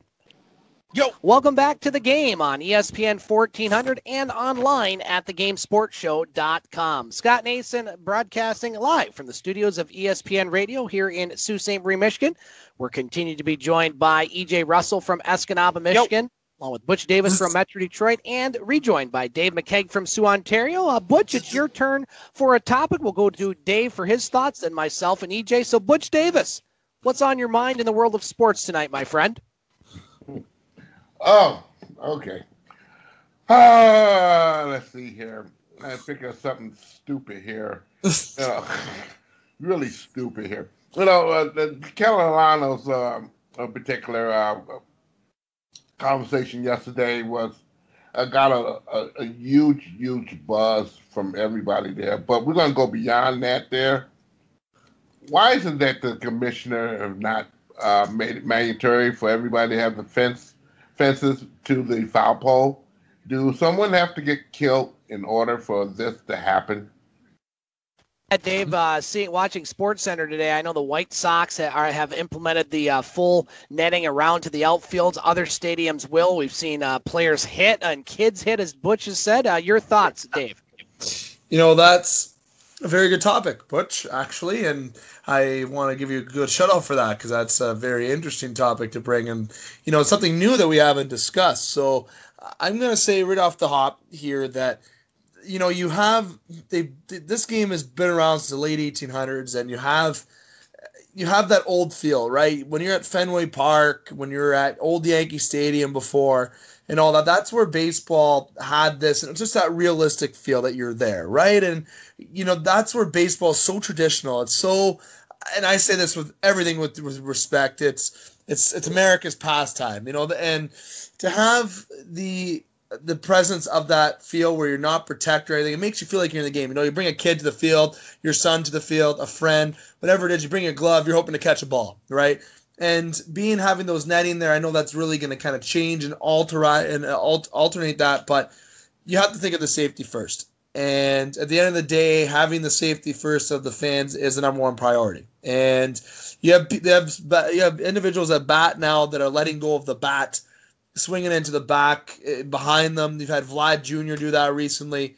There's also some other players that have done it fairly recently as well, and I believe it actually hit a child. I can't remember the player and the name exactly, but you have that happen, and you have the ball, right? You have kind of situations now where fans are also reaching over, or if they're getting hit with the ball, there's just so much interference with the fans and that can occur, or something that could just happen that's fatal, as Butch just attested to, and you can't have that happen. And at the end of the day, to be able to prevent that, you have to provide those safety precautions that are needed. And the MLB and the White Sox in general, getting the nets implemented is such a strong idea. And it's going to take away that realistic feel, as I mentioned. All the people who on the baseline might not be able to catch a ball, or might change that little realistic feel. But at the end of the day, it's still going to go over. You still have a chance for people sitting behind there to catch a ball. The safety is going to be there. The interference is going to be less. It's going to help the game. It's going to help speed up the game potentially as well, maybe just a little bit. You have just the other side that's just going to work out in general. You get to really watch and really focus on the game itself. And you have people that don't pay attention, people that are on their phones all the time, and it's just not the most appropriate thing. If someone's looking at their phone, then they get a ball or a bat to the head, or people are jumping upon each other for a foul ball and they jump on someone, spill their drink on someone. I think it's going to cause people to jump a little bit more and get that little scare feel if the ball comes, hits in the net right away, or if it goes out to that field. But at the end of the day, you still have that feeling of being at the ballpark. You're still outdoor. It won't take away from the game. I think it's so positive it's going to be implemented. And safety is so important. And with the child or something of such, if you had something fatal happen to your kid, you would hate for that to be because the safety precautions weren't in place by the MLB. And for all the teams to implement it, strong idea, good idea, won't interfere with the game at all. It might even make it a little bit quicker, as I mentioned, and I'm in support of it. Yeah, Dave, I agree. I'm in full support of this. I mean, we've seen over just this season too many instances of players getting hit by balls or bats, and it's a dangerous thing, and safety should be first. It should be a safe experience for anybody going to the ballpark, and so I think you're going to see, kind of like you did with hockey, it's not that long ago that even locally, if you went to the Sioux Greyhounds at the old Memorial Gardens, and Dave, you can probably relate to this one, you sat behind goal watching the Sioux Greyhound. I mean, you feared for your life many times. There was no netting. There was nothing. And especially in warm-ups, if you sat there during warm-ups, I mean, it was like a shooting gallery. Thankfully, this was before the days of cell phones when people were actually paying attention to sporting events, not looking on Instagram at how many likes or favorites or whatever the heck people do on that site along with others. But, you know, it should happen. Kudos to the White Sox for doing it tonight. And I think in Major League Baseball, you're going to see that it needs and should be implemented by all the teams starting at the very earliest next season. It's just something we've seen too many instances. It needs to go away, and fans will get used to watching the game behind the mesh netting. It's not that bad, and most importantly, it's safe. We want fans to be safe. EJ Russell, your thoughts before we go to Butch for his? I'm going to try to quickly argue both sides of the coin, but I will say I'm in favor of netting. I think one of the main reasons that you're seeing MLB push against league-wide netting, foul pole to foul pole, is that pregame you're providing your fans an experience and an opportunity to get autographs from their favorite players. And number two, they're getting an opportunity to catch a foul ball. The one thing that I don't like about not having enough netting is obviously fan safety. And unfortunately, due to a legality, what is on the back of every ticket that you buy in Major League Baseball, says that the Major League Baseball and that organization is not responsible for any injury that may happen during gameplay. Okay? And my part to that is that the fans that are going to the games, I understand that we have so many distractions in the world, including cell phones, Instagram, Facebook, all that stuff. If you're going to the game, you need to be paying attention and enjoying the game. And I think that there is a responsibility as a fan to your own safety in the sense that you do need to be paying attention to what's going on. However, I encourage any of you that are listening to this right now, HBO did an exceptional documentary that Brian Gumbel headmanned, and it covered netting and foul ball injuries in Major League Baseball. And I encourage you to look at what they are doing in the Japanese professional leagues, and that is that netting goes foul pole to foul pole. It is raised when the ball goes over the netting. This might be a little bit excessive, but the attendants at the game just blow a whistle and they point at where the ball is going. And I think that some of what the Japanese leagues are doing is something that Major League Baseball should be looking at as far as fan safety goes in that regards. I think that they have an exceptional format that we need to look at as a blueprint to how Major League Baseball can make this work for themselves. But I agree with all of you that safety should be, except for Butch, we're waiting to hear his opinion still, but I'm sure he won't be too disagreeing with the rest of us, if at all. But Major League Baseball needs to address fan safety. They need to try to do more than just being allowed and out by that disclaimer on the back of the ticket, because it's to the point now where people are getting injured so much that the next thing that's going to happen is somebody is going to get killed. And, you know, Scott, you referenced the NHL, and several years ago, and when I mean several, probably 10 years ago now, I don't remember the exact time frame, a young lady at a Columbus Blue Jackets game was actually killed by a puck going over the netting. And after that happened, the NHL raised the netting behind the goal. And I think that's a point that we don't need to get to. We've already had another league show us what can happen if you don't address this quick enough. So let's address it. Let's find a way. Let's look at Japanese baseball as a model of what has worked. But let's, as fans, not forget that when we're in a game, we also need to remain responsible. As far as the autographs go, it's real easy. Install a second steel line above the other where you can bring the netting up pregame, let the players sign their autographs. The aisle attendants can go down, strap everything in before the game starts, and that still gives the young fans opportunity to get autographs while protecting those that care about the game. Thank you, EJ. Butch, great topic. Your thoughts on your own topic, sir? Yeah, I'm going to take a good 1.5 to 2 minutes to get this cleaned on up here because it's obvious some of you guys haven't been to baseball games lately here.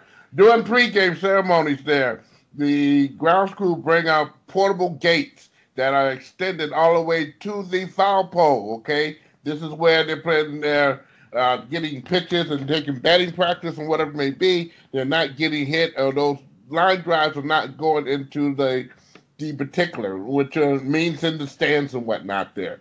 Item number 2, the way the ballparks are made now, they're made for reachability for the fans there. You do need the net up there. I'm sorry to say that there. The commissioner's a coward, okay, for allowing that to happen and go on that way. As far as someone being killed, last year was enough. When the lady from Los Angeles who visited the Dodger game did get killed, okay, had a picture taken during pregame ceremony and whatnot. She was dead at the end of the game, okay, and being sent to the hospital after getting hit in the head with a baseball there. These are young children, by the way, are getting hit in the head, okay, getting hit on the brain, getting seizures and whatnot there. They shouldn't take all of that for someone to make a decision for safety for the fans there. So what? You can't get an autograph. Get an autograph. Do it like they used to do in the old days at Tiger Stadium, okay? Have your 10 doggone baseball players have a booth or whatever it may be where you can come into the doggone stadium, get in line, and get an autograph, okay, if that's what you need to have there. Change some of the culture that they are taking away long time ago. We used to have free bat day. We don't have that anymore, okay? But the players are getting stronger. They're getting bigger. They're saying the balls are being juiced. That means the balls are traveling harder, faster. The pitchers are throwing it faster and harder. That means if you tap the ball's going to go 1,000 miles an hour going the other way there. That has to change. The facts are there. Put the netting up to protect the fans. They're not going to regret it if they go home alive. We're going to go to our bottom of the hour break here on the Roundtable. We come back. We're going to have a topic by yours truly on the Roundtable. We'll be back with that coming up here on The Game, heard on ESPN 1400. Welcome back to The Game on ESPN 1400. Scott Nason broadcasting from the studios of WKNW, Sault Ste. Marie, Michigan. We're continuing to be joined by Butch Davis from Metro Detroit, EJ Russell from Escanaba, Michigan, and Dave McCaig from Sault, Ontario. We're continuing our sports talk with our roundtable, and it's my turn for a topic. Dave, will go to you for your thoughts, and then EJ and Butch talking about the Open. The British Open for some, but most of the world calls it the Open, which was played this weekend at Royal Portrush in Northern Ireland. Only the second time ever that the Open has been held in Northern Ireland. And, well, there are lots of talk about who was going to win it. I don't know if many people had the Irishman winning it. Shane Lowry, what a tournament he had. A third round 63. Only had to shoot par yesterday, and he still won by 6 shots with 15 under par winning score over Tommy Fleetwood from England finishing second. Tony Finau from the U.S. finishing third. Lee Westwood and Brooks Koepka finishing fourth in a tie. Want to get your thoughts on that and just golf in general this year. Obviously, Brooks Koepka was a big story. Tiger Woods was a big story. And now Mr. Lowry, a big story in the world of golf. Dave, your thoughts on the Open and Pro Golf 2019, the majors?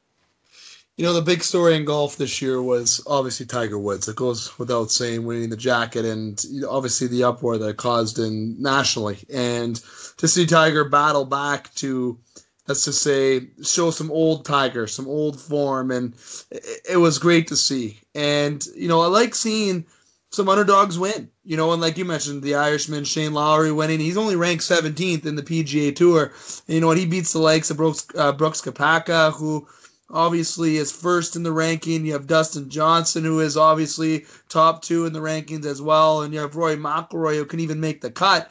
And just all around this year, it's been some pretty entertaining golf. And my biggest storyline this year is obviously Tiger Woods. And to say, if anyone disagrees with Tiger Woods, I'm interested to see the reason as to why, because it's his first championship win, and I don't know the exact number, so I'm sure somebody will correct me on it, but how many times it's taken before he's won? I think it was well over 5-10 years. Again, I apologize for the exact term, the right number there, but that is by far the best storyline, and this year of golf has been one of the more entertaining years, I gotta say, and I think Tiger was the forefront of that, and having Lowry win last weekend at the British Open was a treat to see. It shows the overall talent in golf that is upcoming or that is around, and that it is so equally matched that it could be. I know people look at Koepka as being the number 1 and Johnson's number 2, and you have the guys that the usual talent, obviously, the Rory McIlroys. You have those usual talented guys that people expect to win and have strong performances at the Opens and different championships, the Masters, etc. But it's good to see these underdogs win and come up from underneath us and surprise us. And it just shows the total equality and talent in golf, and that the golf has a promising future. EJ, let's go to you. Did you watch any of the Open, and your thoughts on Pro Golf 2019 majors? I have watched golf, and I would like to say that I always appreciate, and I want to try to say this politely, one of English or Irish or Scottish background winning the Open. I think that there's something to be said of that kind of that area being the home of golf and where it originated and where the sport came from.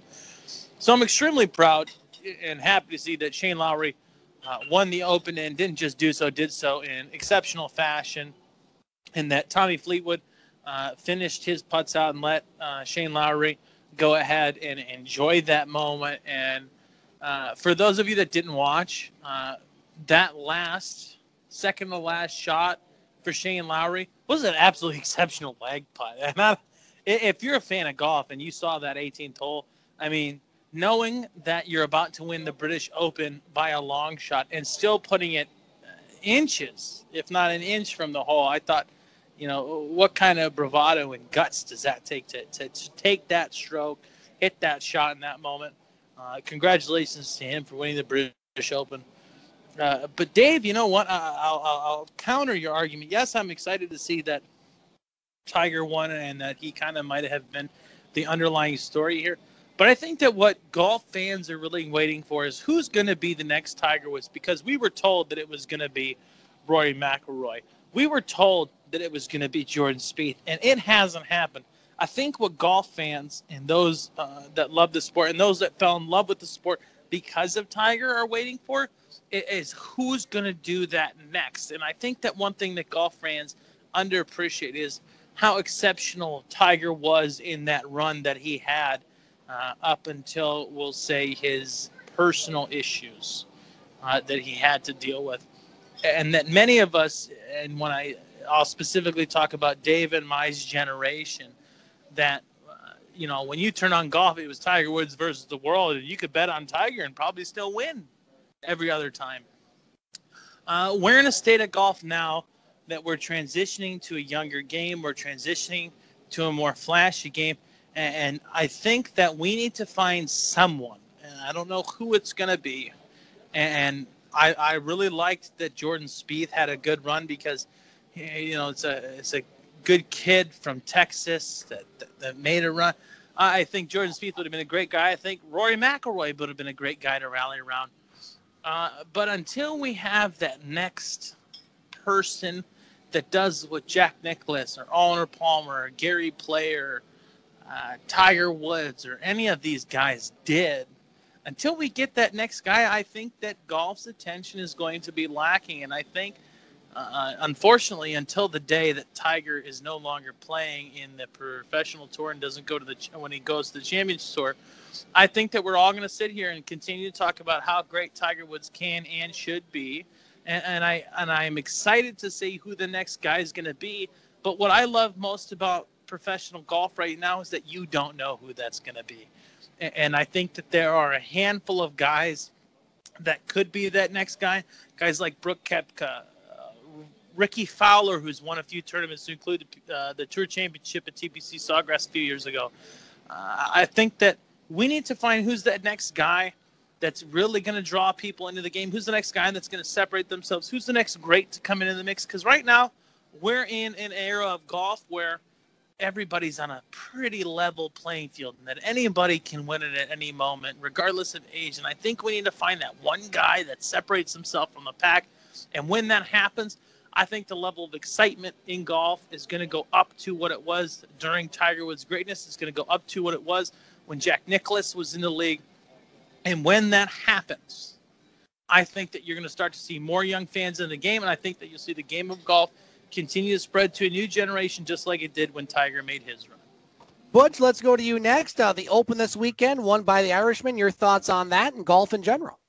Well, one thing for sure there that basically right now that we got to look at there, promotional consideration does rule in golf here, okay? I don't think Tiger Woods would have been there, and we didn't get the $100,000 probably promised to him for him showing up at the tournament in general. Mickelson, the same thing. Rory McIlroy, the same thing. People don't understand that, but again, sponsors give them X amount of dollars, or the people who arrange these particular tournaments give X amount of dollars for them just to show up there. They don't put in the time or the preparation for them to be ready. I think that's a shame for the fans to see some of that going on right now there. Other than that, you got a hip hooray for Lowry there and the show and the performance he put on there. It was great. It was actually exciting.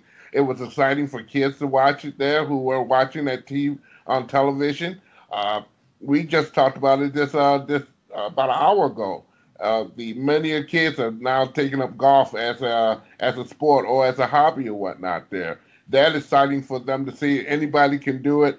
That was his first win. I think it's tremendous. I think it's fantastic. Boo-hoo for the Rangers to give free money out to the Tiger Woods and whatnot there to show up and give the fans absolutely nothing there. So, again, some things got to be looked at the way it is. I think you got to accept it. I think everyone likes a good match as long as you put an honest effort to it there. And that's all I'm going to say about the whole situation in general. I think the Open was very good to watch Lowry go from pillar to post and win that tournament. Yeah, I did as well, Butch. I like the Open. It's always been one of my favorites. Probably the Masters just because it's always at the same course, the tradition, you know it. Yep. It's always at a good time of year. But the Open's my second favorite one because of weather, although weather wasn't as much a factor. It was a little bit yesterday, but the winds weren't as strong maybe as it was. But you look at how that tournament started, and two guys I was really rooting for, Rory McIlroy and Mr. Clark there, whose first name escapes me right now. But those are two, Darren Clark, there we go, two Northern Irishmen. It means a lot for Northern Ireland, to take part in that tournament because they've had some issues with their history. And one thing that's unified that whole area has always been golf. And Rory McIlroy has an 8 in his first hole and really just never came back. He had a good second round. And I was really rooting for Darren Clark. One thing I like about this guy, I could be mistaken. I think he's the only guy that still smokes on the course. I saw him light up a cigarette there. I'm not a smoker, but I thought that was pretty funny to see that that's still possible in 2019. I thought the smoking police, the PC police would be out there escorting him away. But I was really hoping that either those guys had a good tournament, and they did. But Rory McIlroy always has a lot of class, even when he does have a bad tournament, which he did. And boy, you want to talk about somebody that had a bad tournament?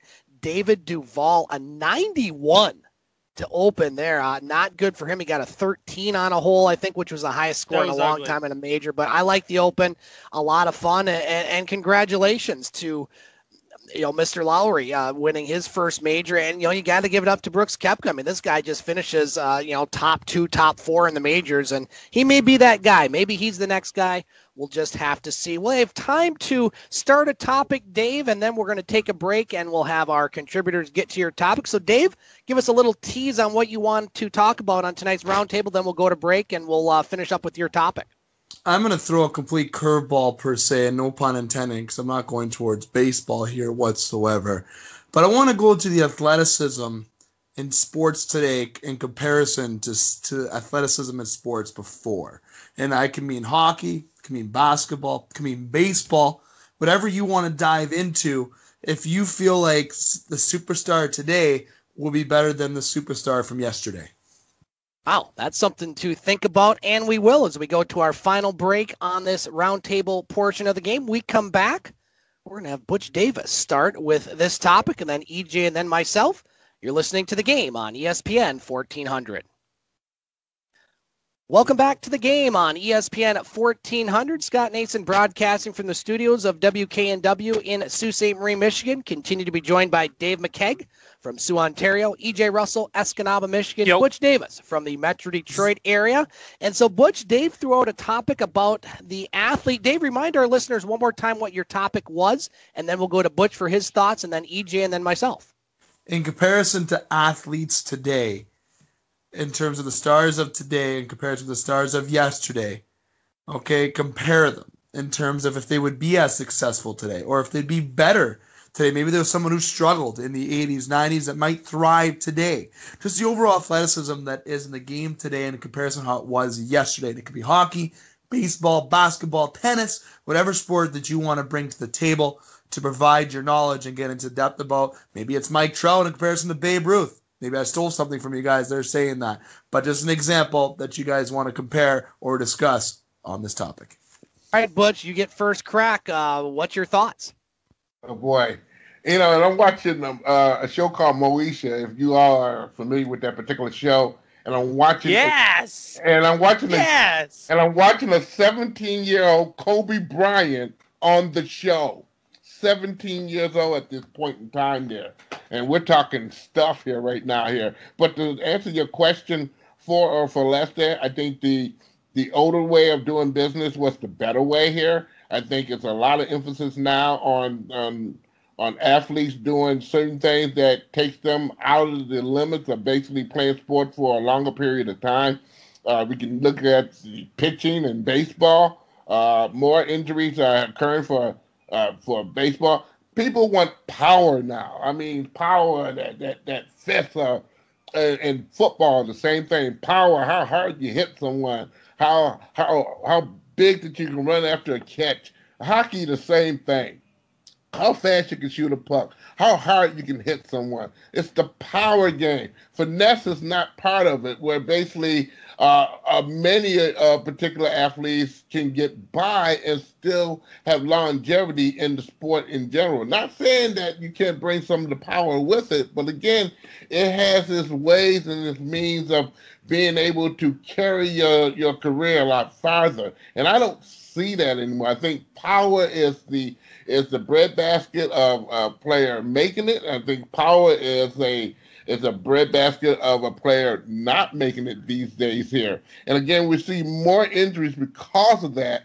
We're looking at maybe a picture, and I mentioned it again, of Mickey Lolich, okay, who went humongous amount of innings and whatnot playing and kept a low earned run average and whatnot, not being mentioned in the Hall of Fame and whatever. Versus maybe some of the pictures are now that basically are very finesseful, not finesseful at all. Mario Rivera had only one pitch, a fastball, but he knew how to move it around from place to place there. But it was his power on the pitch that made it so unique there. So I think the power is the well-constructed thing that people look at nowadays there, but it's also the well-constructed thing that basically holds players and a lot of fans against. Stuff, Butch. Let's go to EJ Russell for his thoughts on Dave's very interesting topic. Well, surprise, I respectfully disagree with Butch's opinion. And I'll get into why. And I'm going to use the NHL as my main point of emphasis here. And I don't believe that power is the main driving force. I believe that it is a driving force in this league. We want to see better, stronger, faster, bigger, whatever it may be. We always want to see more.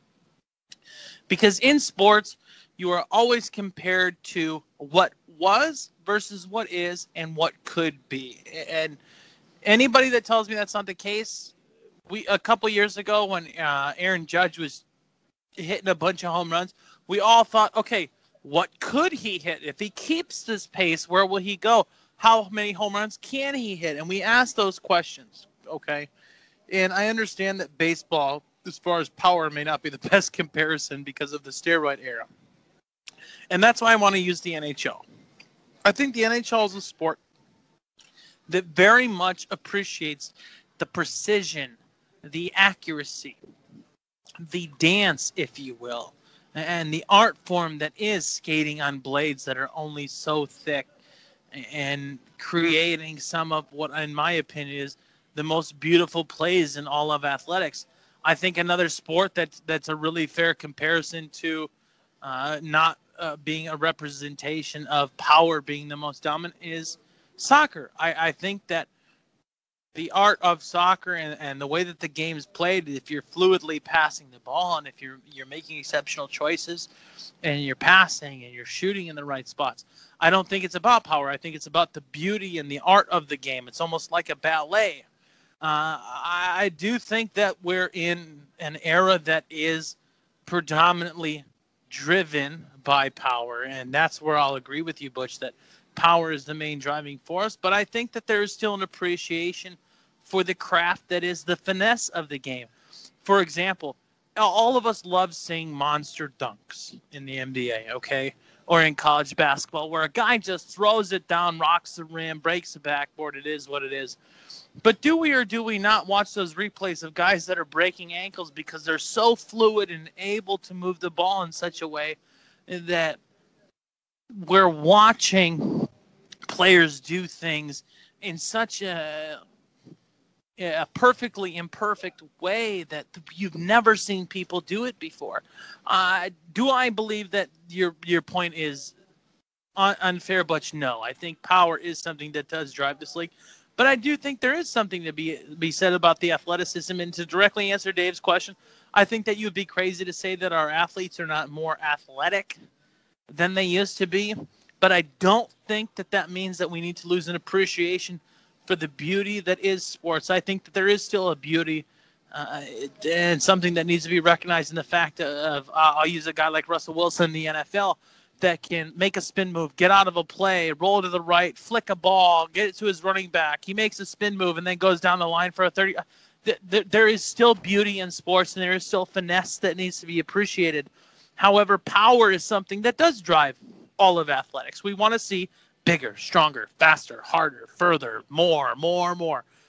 We are a society that's driven by going to the best. But I don't think as sports fans that we should lose that appreciation of, okay, athleticism as a whole needs to be recognized.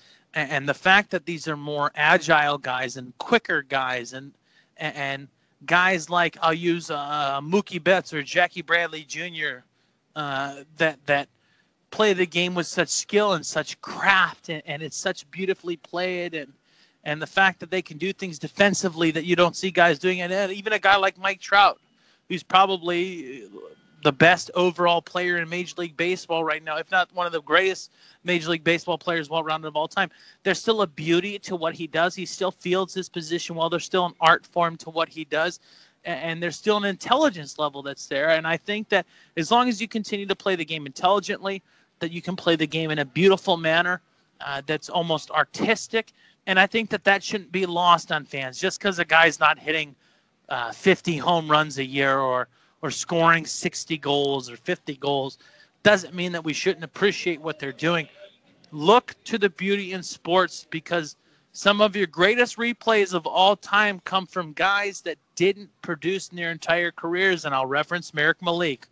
You know, he was the 28th or 29th shooter in the shootout against the Washington Capitals back in, I believe it was 2004. Scored on Olaf Kolzig, went between his legs, hadn't scored a goal all year. Ended up winning the game for the New York Rangers. It's one of the most beautiful things I've ever seen. And you guys, Scott and Dave, have both heard me argue that before. Just keep an appreciation out there for the craft that is athleticism. Keep an appreciation for the fact that sports, as it's not a perfect game. And don't get trapped in what everyone else wants you to watch. I encourage fans to watch the game for the pieces that you appreciate. If you're somebody that plays fast, appreciate those players that play fast. If you're somebody that appreciates fielding and defense, appreciate field and defense. If somebody appreciates scoring, appreciate how the ball is scored, which way it's passed, which way the puck is passed, which way the ball is thrown. Whatever it may be, appreciate sports for what it is right now. I'll say it's a no-brainer that athletes are more athletic now. We have more metrics, more tools to make athletes better, but that doesn't mean that we can't appreciate the players that were. Mr. Speaker, I yield back the balance of my time. We'll go to Dave for your comments. It's a little joke. There we go. There we go. Comment. There we go. I apologize. We had a little record problem here. I apologize on my end, hitting the mute button by accident. Now, I will say right now that quickly. Go ahead, Dave, quickly. Yeah, of course. I may have taken a little too long. Sorry, boys. No, that's okay. I had my dog barking in the background, so I didn't want him to interrupt the podcast again. So I really feel that today's athletes, I really want to go to, and I spoiled it, Mike Trout and Babe Ruth. They say Mike Trout is probably the best athlete that we'll see in baseball of all time, and I couldn't agree more. The guy is a freak. The guy's so athletic given his size. Now, would he be better than what Babe Ruth was? I think if we put Trout back in the Babe Ruth days, I think we all know what would happen. But if you put a young Babe Ruth in today's era, maybe he's a stronger, more durable player because they don't build them like they used to in the day. Yeah, we use a lot more, let's say, protein shakes and more gym time than maybe Babe Ruth did because maybe he was enjoying some booze and some cigarettes before the game, right? So you have kind of it's a hard argument to have. It's almost saying Crosby and Gretzky, or if McDavid is better than Gretzky was. Gretzky was untouched. You couldn't touch Gretzky. You touch Gretzky, Martin McSorley is taking one of those Sherwood 2 P-52s and hitting you right across the head with it. So it's different game than what it was all around. Hockey, baseball, basketball. The only argument I think in sports that I think is more close is Jordan LeBron. And I still think Jordan is better than LeBron. Not as much of an athlete as LeBron is in terms of built, but does LeBron have a defensive award or an all-team defensive player? No, Michael Jordan does. So I always say that 1 point and the championship ring speak for itself too.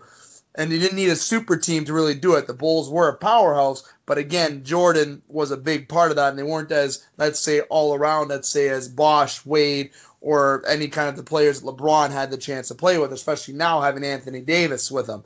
So the thing is, overall, is what I'll say, the best athlete in the world, and I've said it time and time again, is Serena Williams, okay? And I know Scott will agree that she is by far the most all-around best athlete in sports. And some people may disagree with me with that, but it's between her and Mike Trout for me. But Williams takes it because of all the championships that she has. I think it's over 15 championships, Scott. I think you can back me up on how many titles that she has exactly.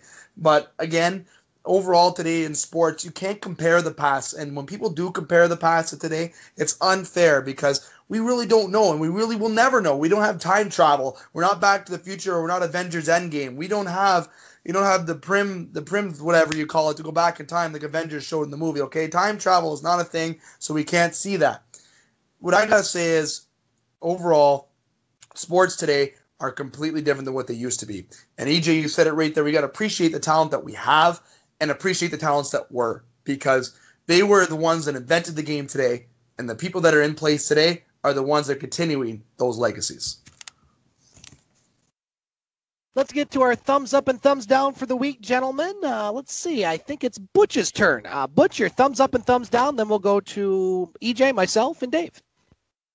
Excuse me. Oh, boy. That was a good one here.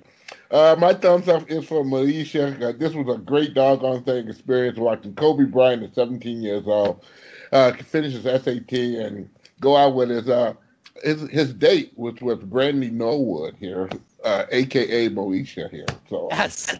That was cool there.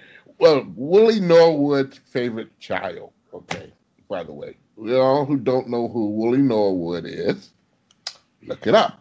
Okay, he was a Piston, too.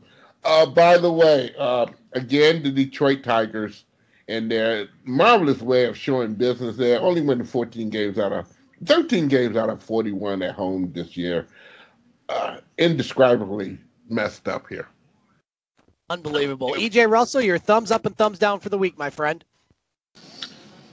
I'll say this. I really don't have a thumbs down for the week in sports. If you were to ask me to give one, I think that Major League Baseball needs to change their Hall of Fame ceremony. I don't believe that should be delivered out of respect for the greatness that is baseball, which is America's pastime. I don't believe that those guys should be having their moment split with regular season games.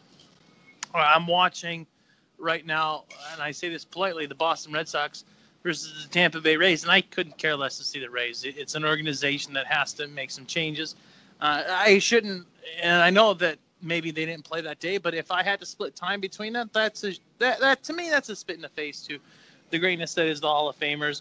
And everybody that was inducted this year, congratulations to them, but I feel like you should be given your own day, and I firmly believe that should be during the All-Star weekend. As far as my thumbs up for the week goes, I would like to give it to Little League Baseball / softball, and I want to give it specifically to the Gladstone U12 softball team, local team here near Escanaba, because a young player named Allie Larson, who is related to the general manager of the place where I work, she and her team have made the regional tournament and are fighting for their opportunity to go to the Little League World Series for softball. This is something that I hoped we would have gotten a chance to touch on this evening. I'm excited for the Little League World Series, Little League Softball World Series that are coming up, and I'll give them a thumbs up. Gladstone U12 softball team, good luck in the regionals, and we hope to see you in Williamsport and participating in the future here. That is a softball powerhouse there in Gladstone and Escanaba. Thank you, EJ. My thumbs up go to the local softball tournament that I officiated this weekend, the Sioux Invitational. Really nice experience, probably the best experience I've had. This is my 6th year doing that tournament. I did U14 games, lots of talent, coaches, parents. Everybody just seemed to be very happy. I don't know if it had to do with maybe not too many controversial calls or the weather or what, but it was a really good tournament. It's the 19th time it's happened. Next year will be number 20, and I'm looking forward to be part of that 20th anniversary celebration. And no thumbs down this week, thumbs up to, well, this being at this point the final broadcast that we do it this way as far as the home studios via Skype and such. We're going to start on ESPN next week. That's why we're trying to time things a little better here. We're not used to the second hour being under time constraints, but it's going to be a whole new ball game starting next week on ESPN Radio, and I know that with Dave, Butch, and EJ, we are well equipped to handle any challenge or situation, and so I'm looking forward to another fun ride with each and every one of you and to a whole new audience on ESPN Radio starting next week. Dave McCaig, your thumbs up and thumbs down for the week, sir. I got to give a thumbs up to the varsity Sabrecats, to the season that they had this year. Got to give credit to the Game Sports Show's own coaches, Jamie Antonello, Dustin Grondin, and Matt Primo for a great season. They have nothing to hang their heads about. But also on the flip side, junior varsity Sabrecats going on to the finals. Very strong season this year for the Sabrecats indeed. Now, thumbs down. I do got one this week. I got to go to the media in terms of Kawhi Leonard. If anyone's read anything today, they've said how Kawhi Leonard led on the Lakers and led on the Lakers and the Raptors. He signed with the Clippers. Who cares what he did? He had the right to do whatever he wanted to do. We got to move on from it. The media is now just getting some news just to write, and that's where you call that lame media, where I've learned from certain mentors of mine. You got to back off from Kawhi. He's made his move. He went to the Clippers, took less money doing so because he really wanted to go where he wanted to go. Who cares what he did to get there? He made his decision. He took the time, and he took the time to meet with the teams. He had interest. At the end of the day, it was probably a very hard decision for him. So I'm going to grow a heart and say back off Kawhi, because you know what? The guy led and brought us a championship here in Canada. Let the guy breathe and enjoy his time with the Clippers. Thank you, Dave. That's going to do it for this week's edition of The Game. For Dave McCaig, Butch Davis, EJ Russell, Scott Nason, broadcasting from the ESPN studios in Sault Ste. Marie, Michigan. Don't forget to hear all the shows, including those from Sault, Ontario, Butch On Sports, and more. Go to the website, thegamesportshow.com or thegamesportshow.podbean.com. We will talk to you next week, next Monday night, live from the ESPN studios here on The Game on ESPN 1400. See ya!